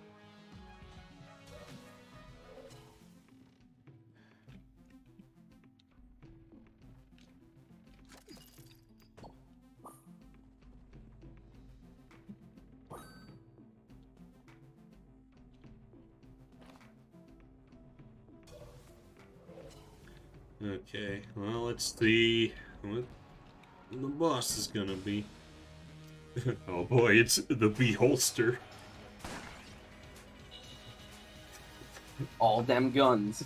I don't know why, but this guy is like my favorite, one of my favorite gun puns. Behold all of my holsters.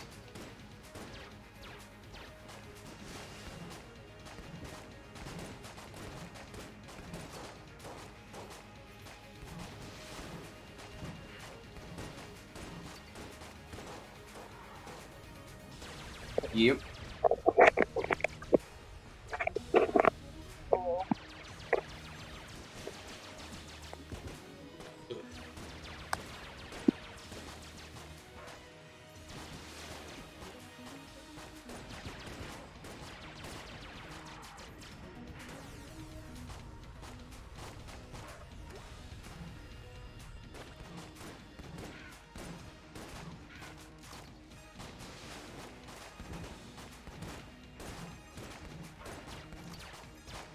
Wait. Ah. Okay.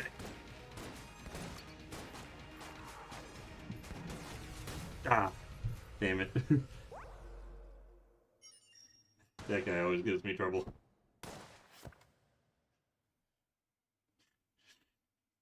Want to at least, want to at least get to floor 3, damn it.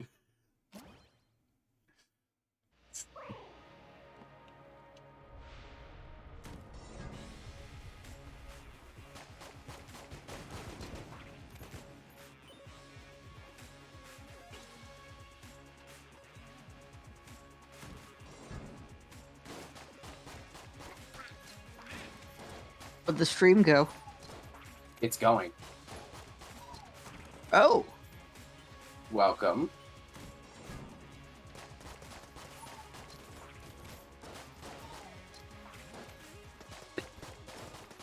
Ben's like, wait, shit, I'm on the internet? Oh no!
Red fucking hates books.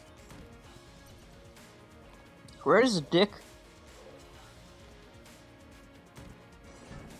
Look, if the books didn't want to be shot, they wouldn't be in the Gungeon.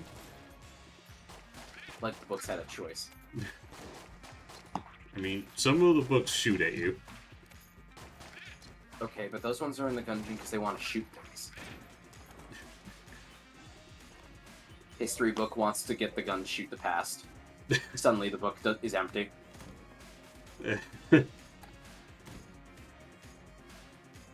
I always wanted to be a fiction book.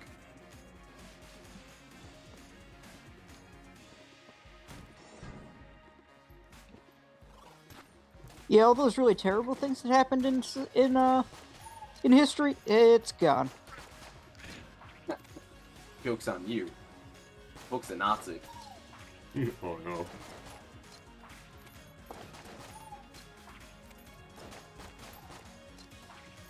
Alright, so the sequel has to feature the Nazis ruling the world. There already is a sequel. There is? Yeah, Exit the Gungeon. Is it the same kind of game? Nope. I mean, I think it's still a bullet hell, but... It's a side-scroller.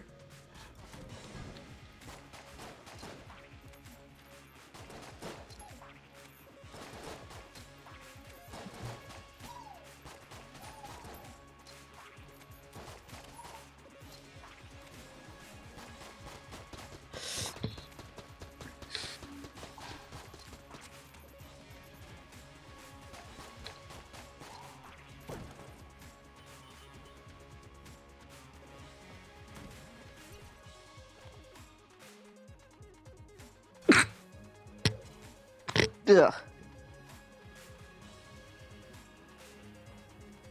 Hmm.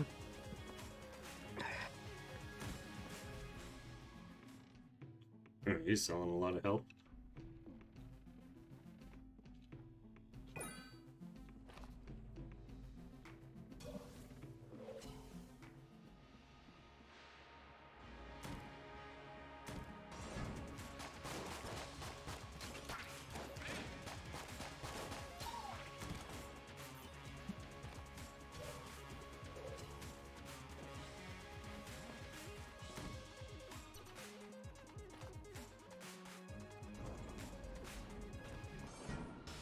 Ugh.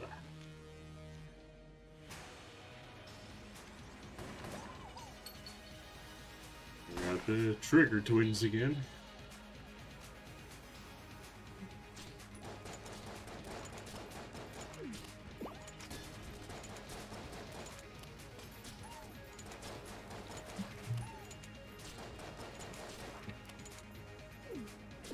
Congratulations, question mark? Brett's favorite boss.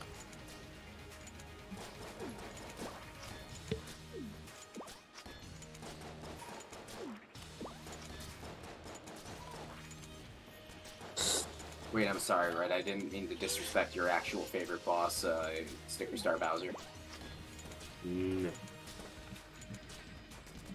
What do you mean, no? Disrespect him all you want.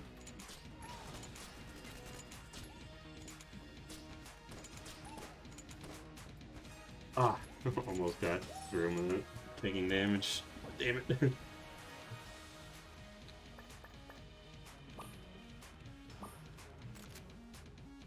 Or a gunny.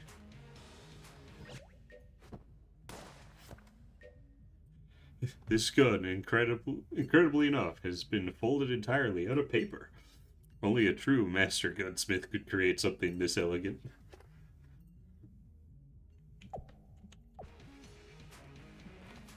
Okay.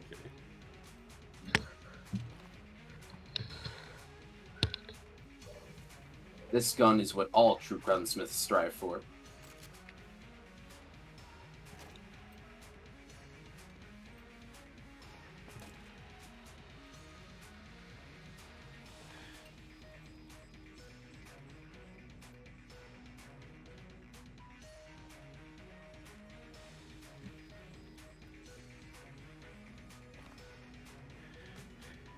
Damn it, I didn't even... There are 3 chests that I could get, but I only have 1 key. This one's a blue chest, so I...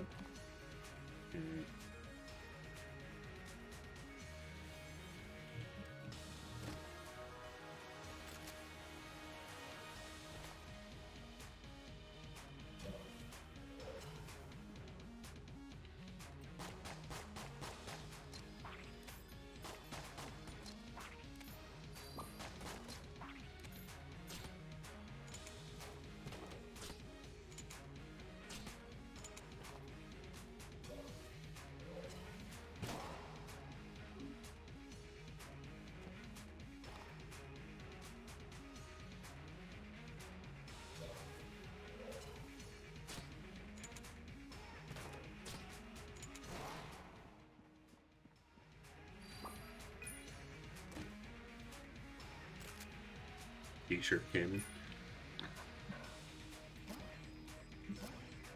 You know, Ben, as Should have waited to destroy that one chest, because now I have 2 keys. you know, Ben, as the most educated of the 3 of us on guns, you obviously would have the best time with Enter the Gungeon. I don't know. Incredible historical accuracy. I think I'd be pretty shit at it, to be honest. But the guns. But the dodging things. But Ben. The guns.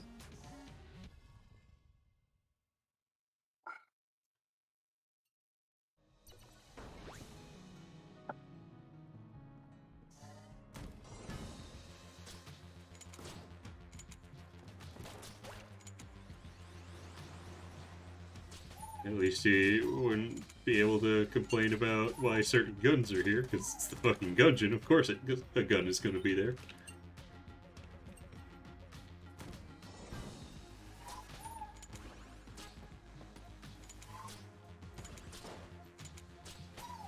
In the depths of space is a shrine to all of gunkind. Don't tell the Second Amendmentists that.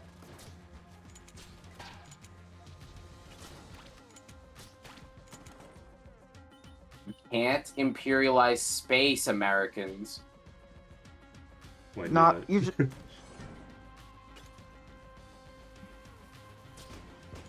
It's bad. I just something being bad ever stopped America from doing it. Me, right now, with my gun. Jin. Stop the bad things from happening with a gun? Yes. Maybe they'll actually listen to that one. Well, don't you know the only way to stop a bad Gungeon with a gun is a good Gungeon with a gun? Oh, Jesus.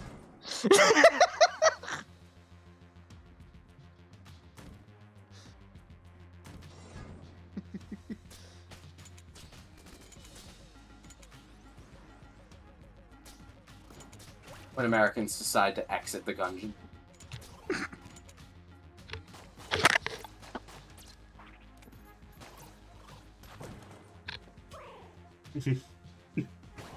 Dodge right into it. Fucking.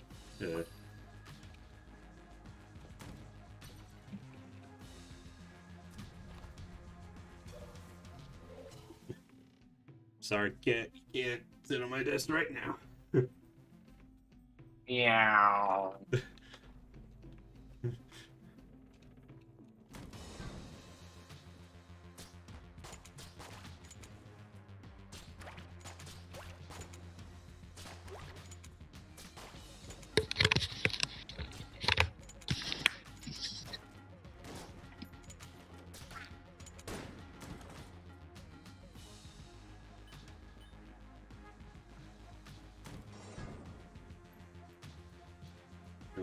Let's test out the origami. It's paper airplanes.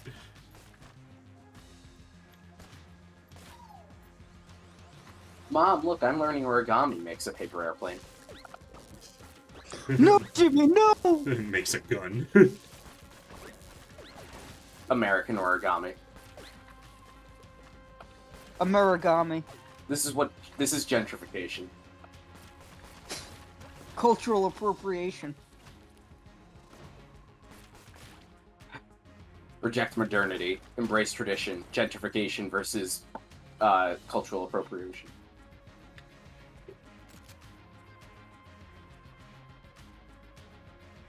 You see, it's funny because I'm talking about gentrification as being traditional.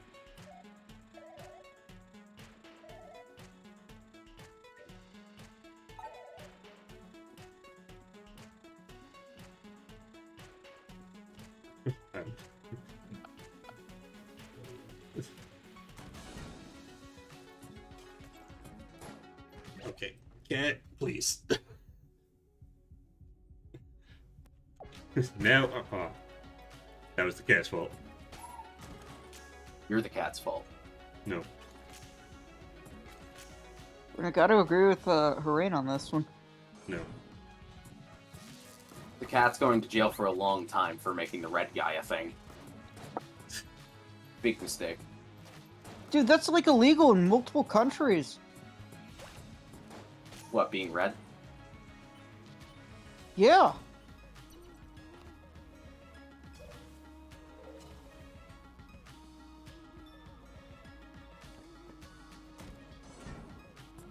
So, Rika, how does it feel to be illegal in multiple countries?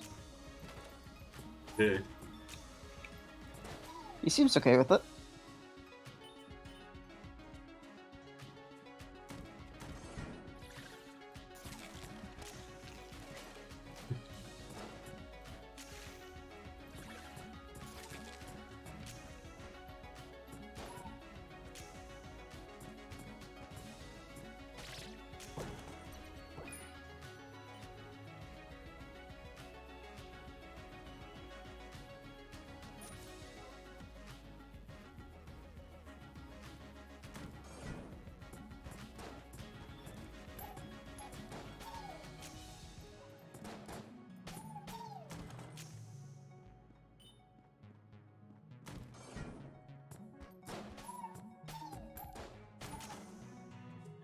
t-shirt. Yeah, it's not the best, but it can, knock them into bits.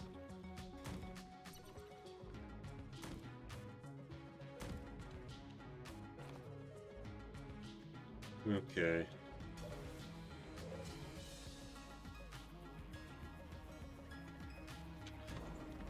Let's see one of the bosses. Oh boy. It's the ammo condo.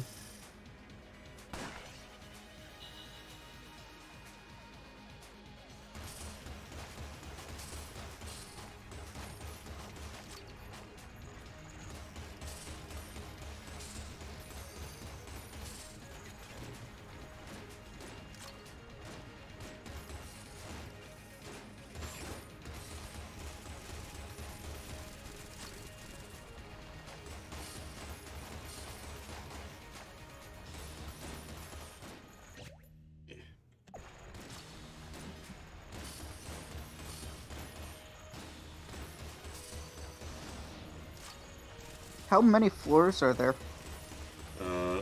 5 normal floors, but you can find bonus floors. I don't know how many bonus ones there are. Found one.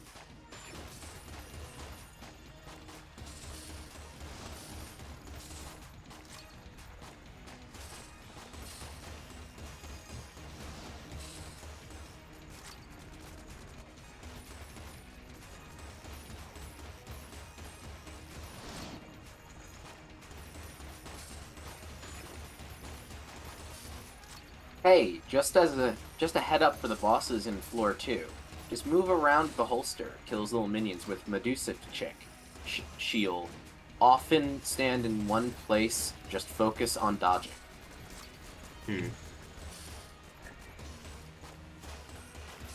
Okay, 195.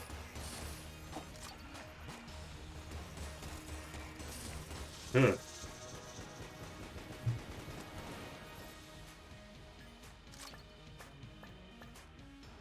Ooh, they gave me a lot of keys.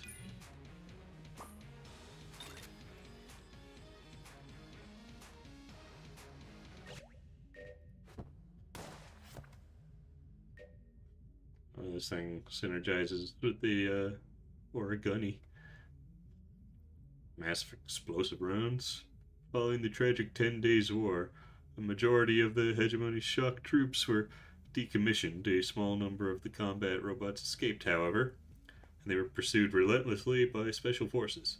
This explosive hand cannon belonged to one such detective who tracked his prey to the Gungeon.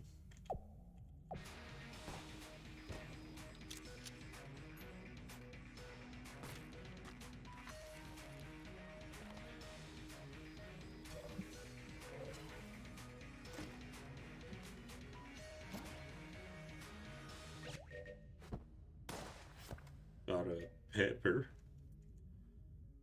Deals damage to nearby enemies. Pepper is hot enough to damage unassuming bystanders. That's interesting.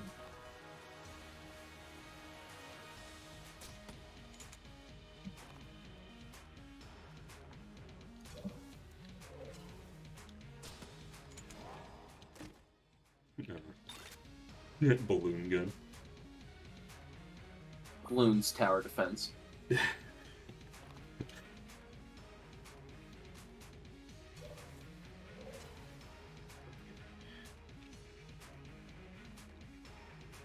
Yeah, no thanks to you, asshole.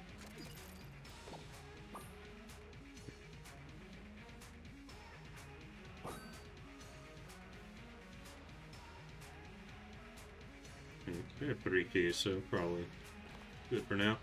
Alright.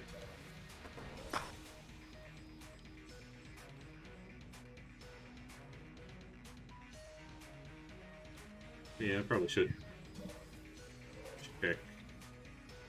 Yeah, I probably should check this, although I'm not. I don't have enough money for it.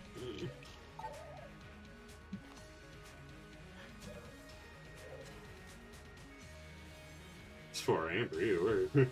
Where are you?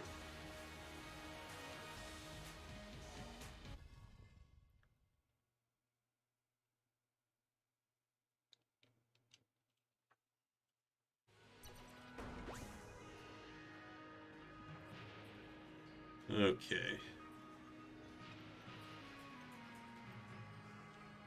My cat really wants to lay on my desk. Okay. Who are you to deny the kitty cat? Look, if it wasn't streaming, I'd let her. Stupid. And whose fault is that? Yours. Mine! Yes. Bitch, I didn't tell you to do this.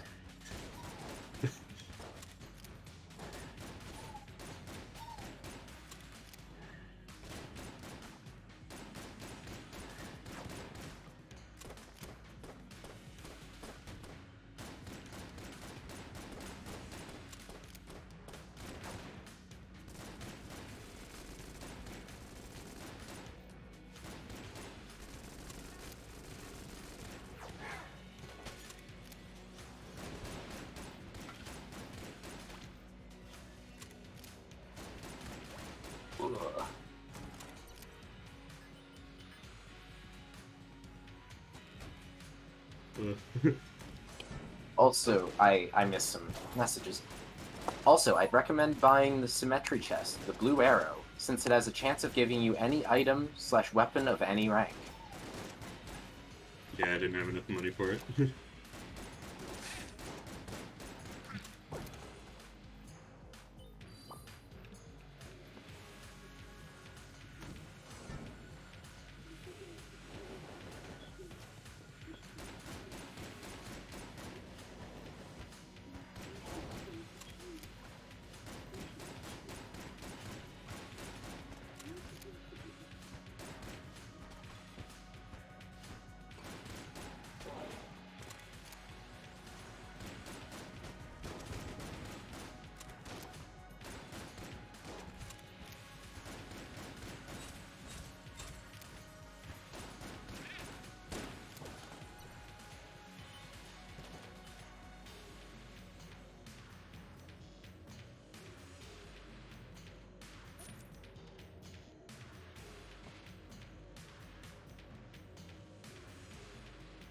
Oh, it's from Sweden.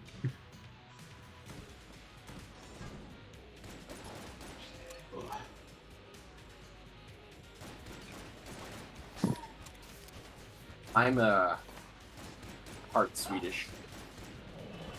And I know a Swedish guy.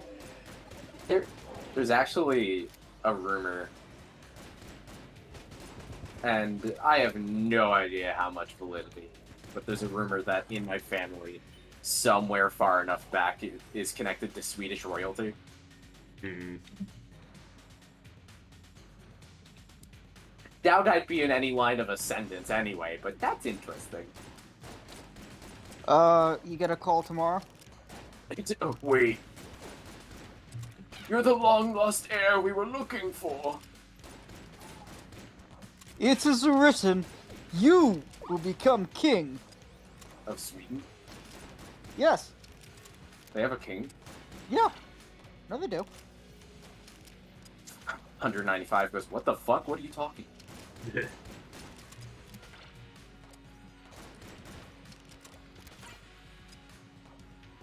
He goes, how could you be the king of Sweden? I am! The King of Sweden's watching my Gungeon stream. And I'm still broke? Have to have a war of succession.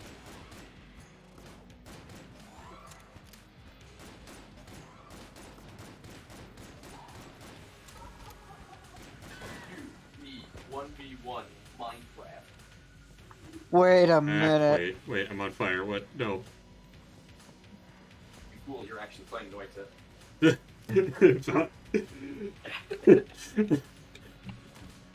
I think that was the first time I actually caught fire in this game.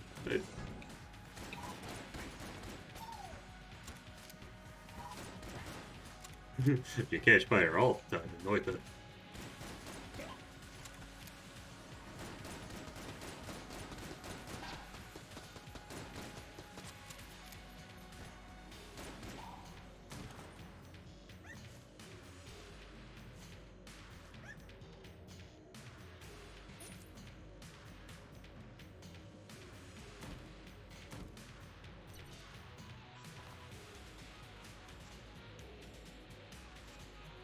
think I have enough guns where I don't need to rely on having the boss drop one for me.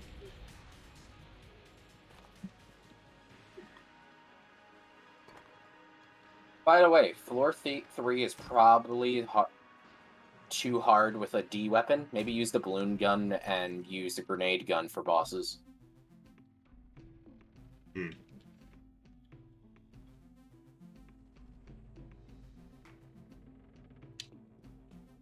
I guess I'll save the balloon gun then. Okay.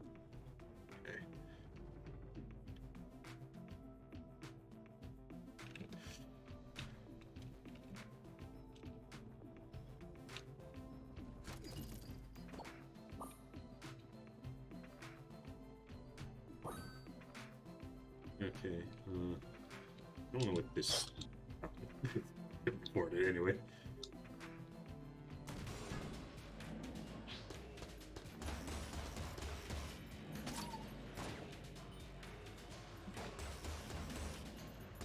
Why are these guys doing that? It's because of that guy.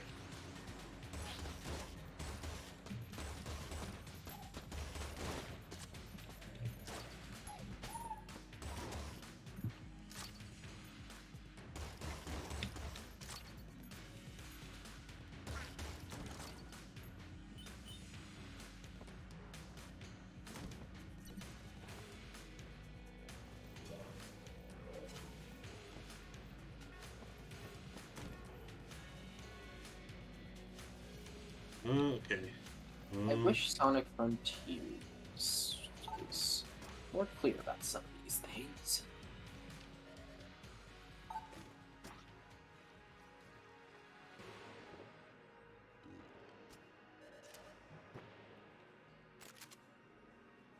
Mailbox gun.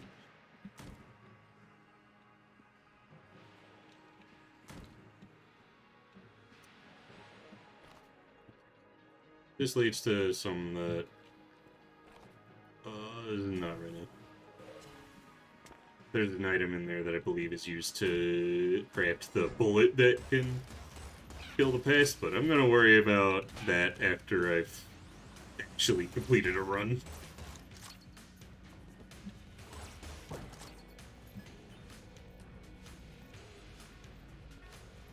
Yeah, because like you can, when you beat the dragon, you get the gun that can kill the paste, but you need to craft the bullet that can kill the paste before you properly use it.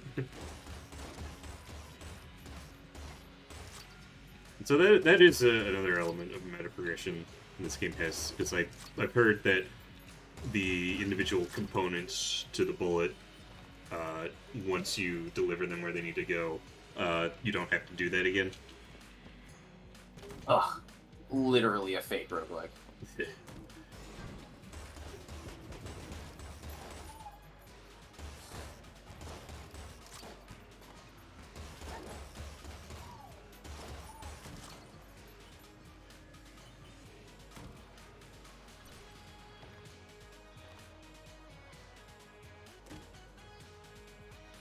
This. Just run the way of the guns. Transforms into a powerful weapon under mysterious circumstances. This bullet sprite will transform into an enormously powerful radiant energy weapon under certain circumstances. 100. Oh, yeah, later. Thanks for the tips.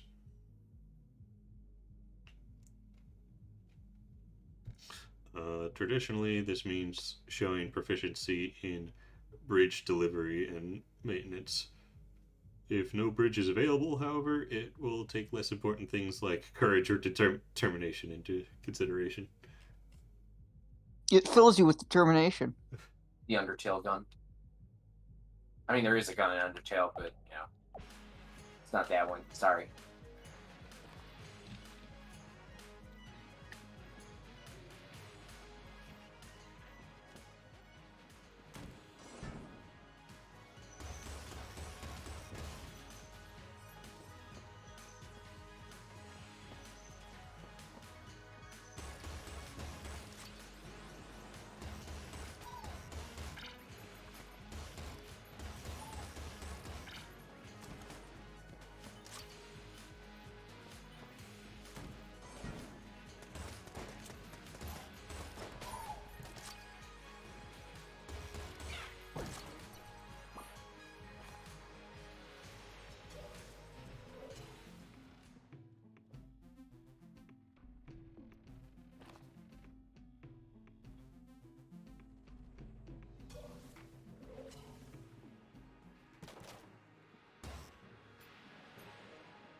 Okay.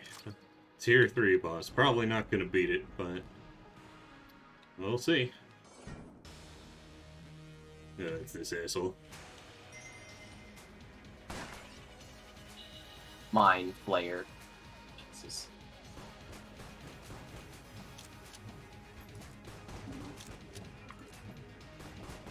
Oh.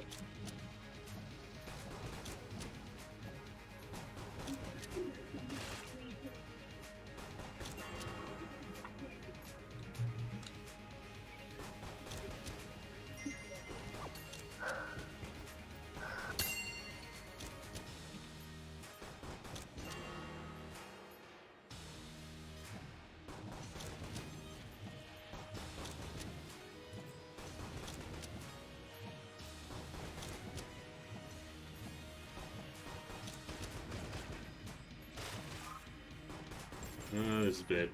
Oh. Wait, what? Oh. Oh. Oh, I guess this is what that thing that I got turns into. Does it only appear when I'm like at low health? Ah, yeah, that's it. Okay. Your panic gun. Yeah, I guess. Well, I'm heading off to floor Also, 4. was that the one that gave you determination or bravery or some shit? Yeah. I don't know, I feel like panic is the more realistic emotion you'd be under. Yeah.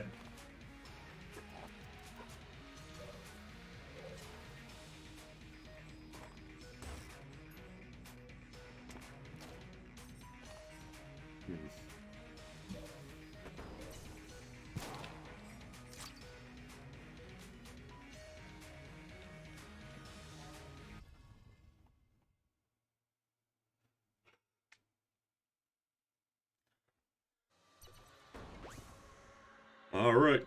Chamber 4. The hollow. The hollow, but red. Not that Or- hollow. But where's the corruption?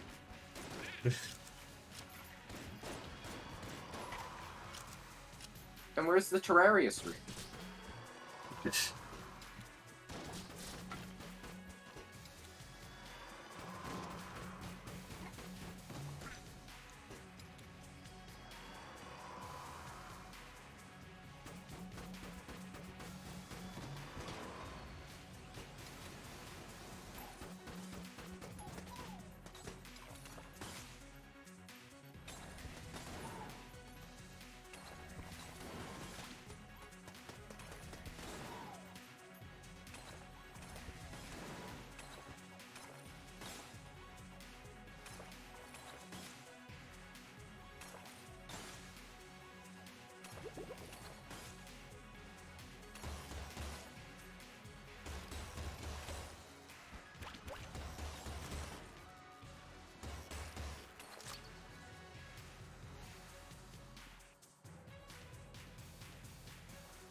You know, once I finish getting all the stuff in Sonic Frontiers, I should look into modding it.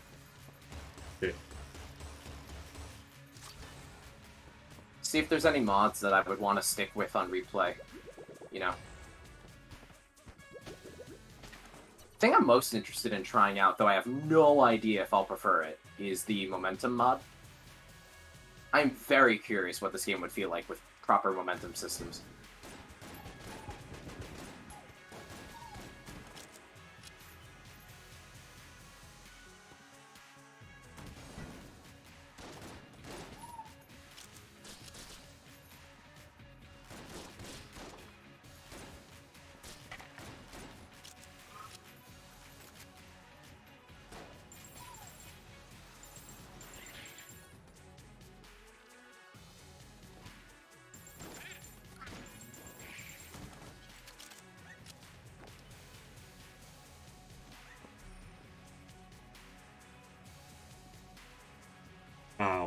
Oh, even when I get that fancy gun, it doesn't last forever.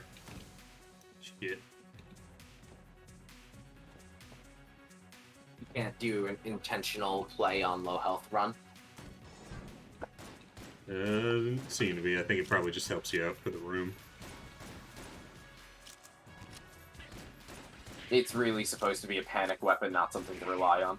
Yeah.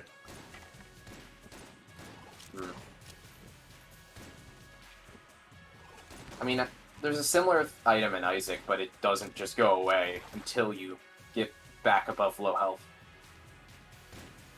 I always thought that was kind of fun.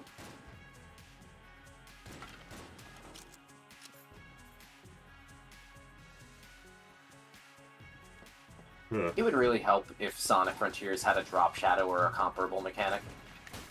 There we go.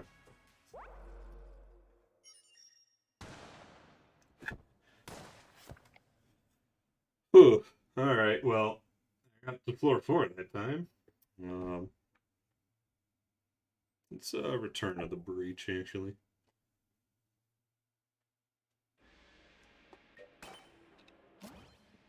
Get the fuck out of the Gungeon.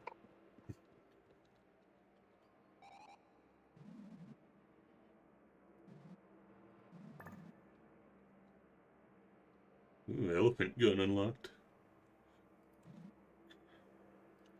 Rabbits with an elephant gun?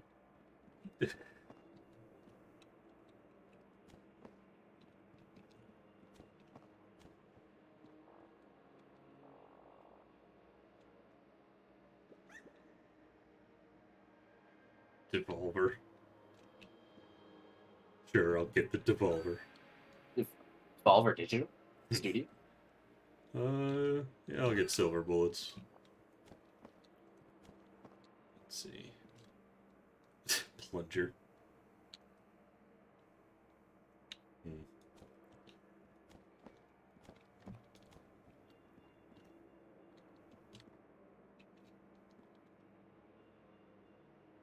Nano machines.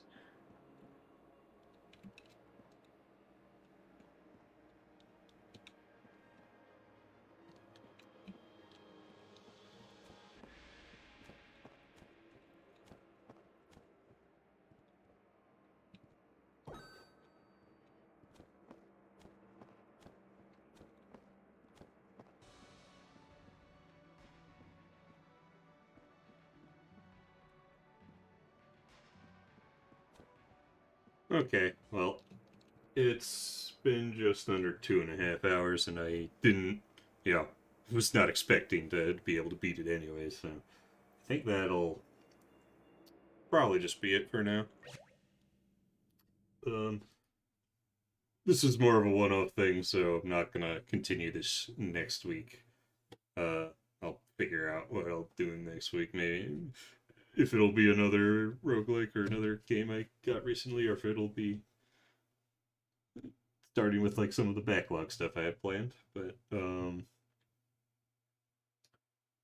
yeah, I guess that's it. Oh my god, Daisy. See you guys next week.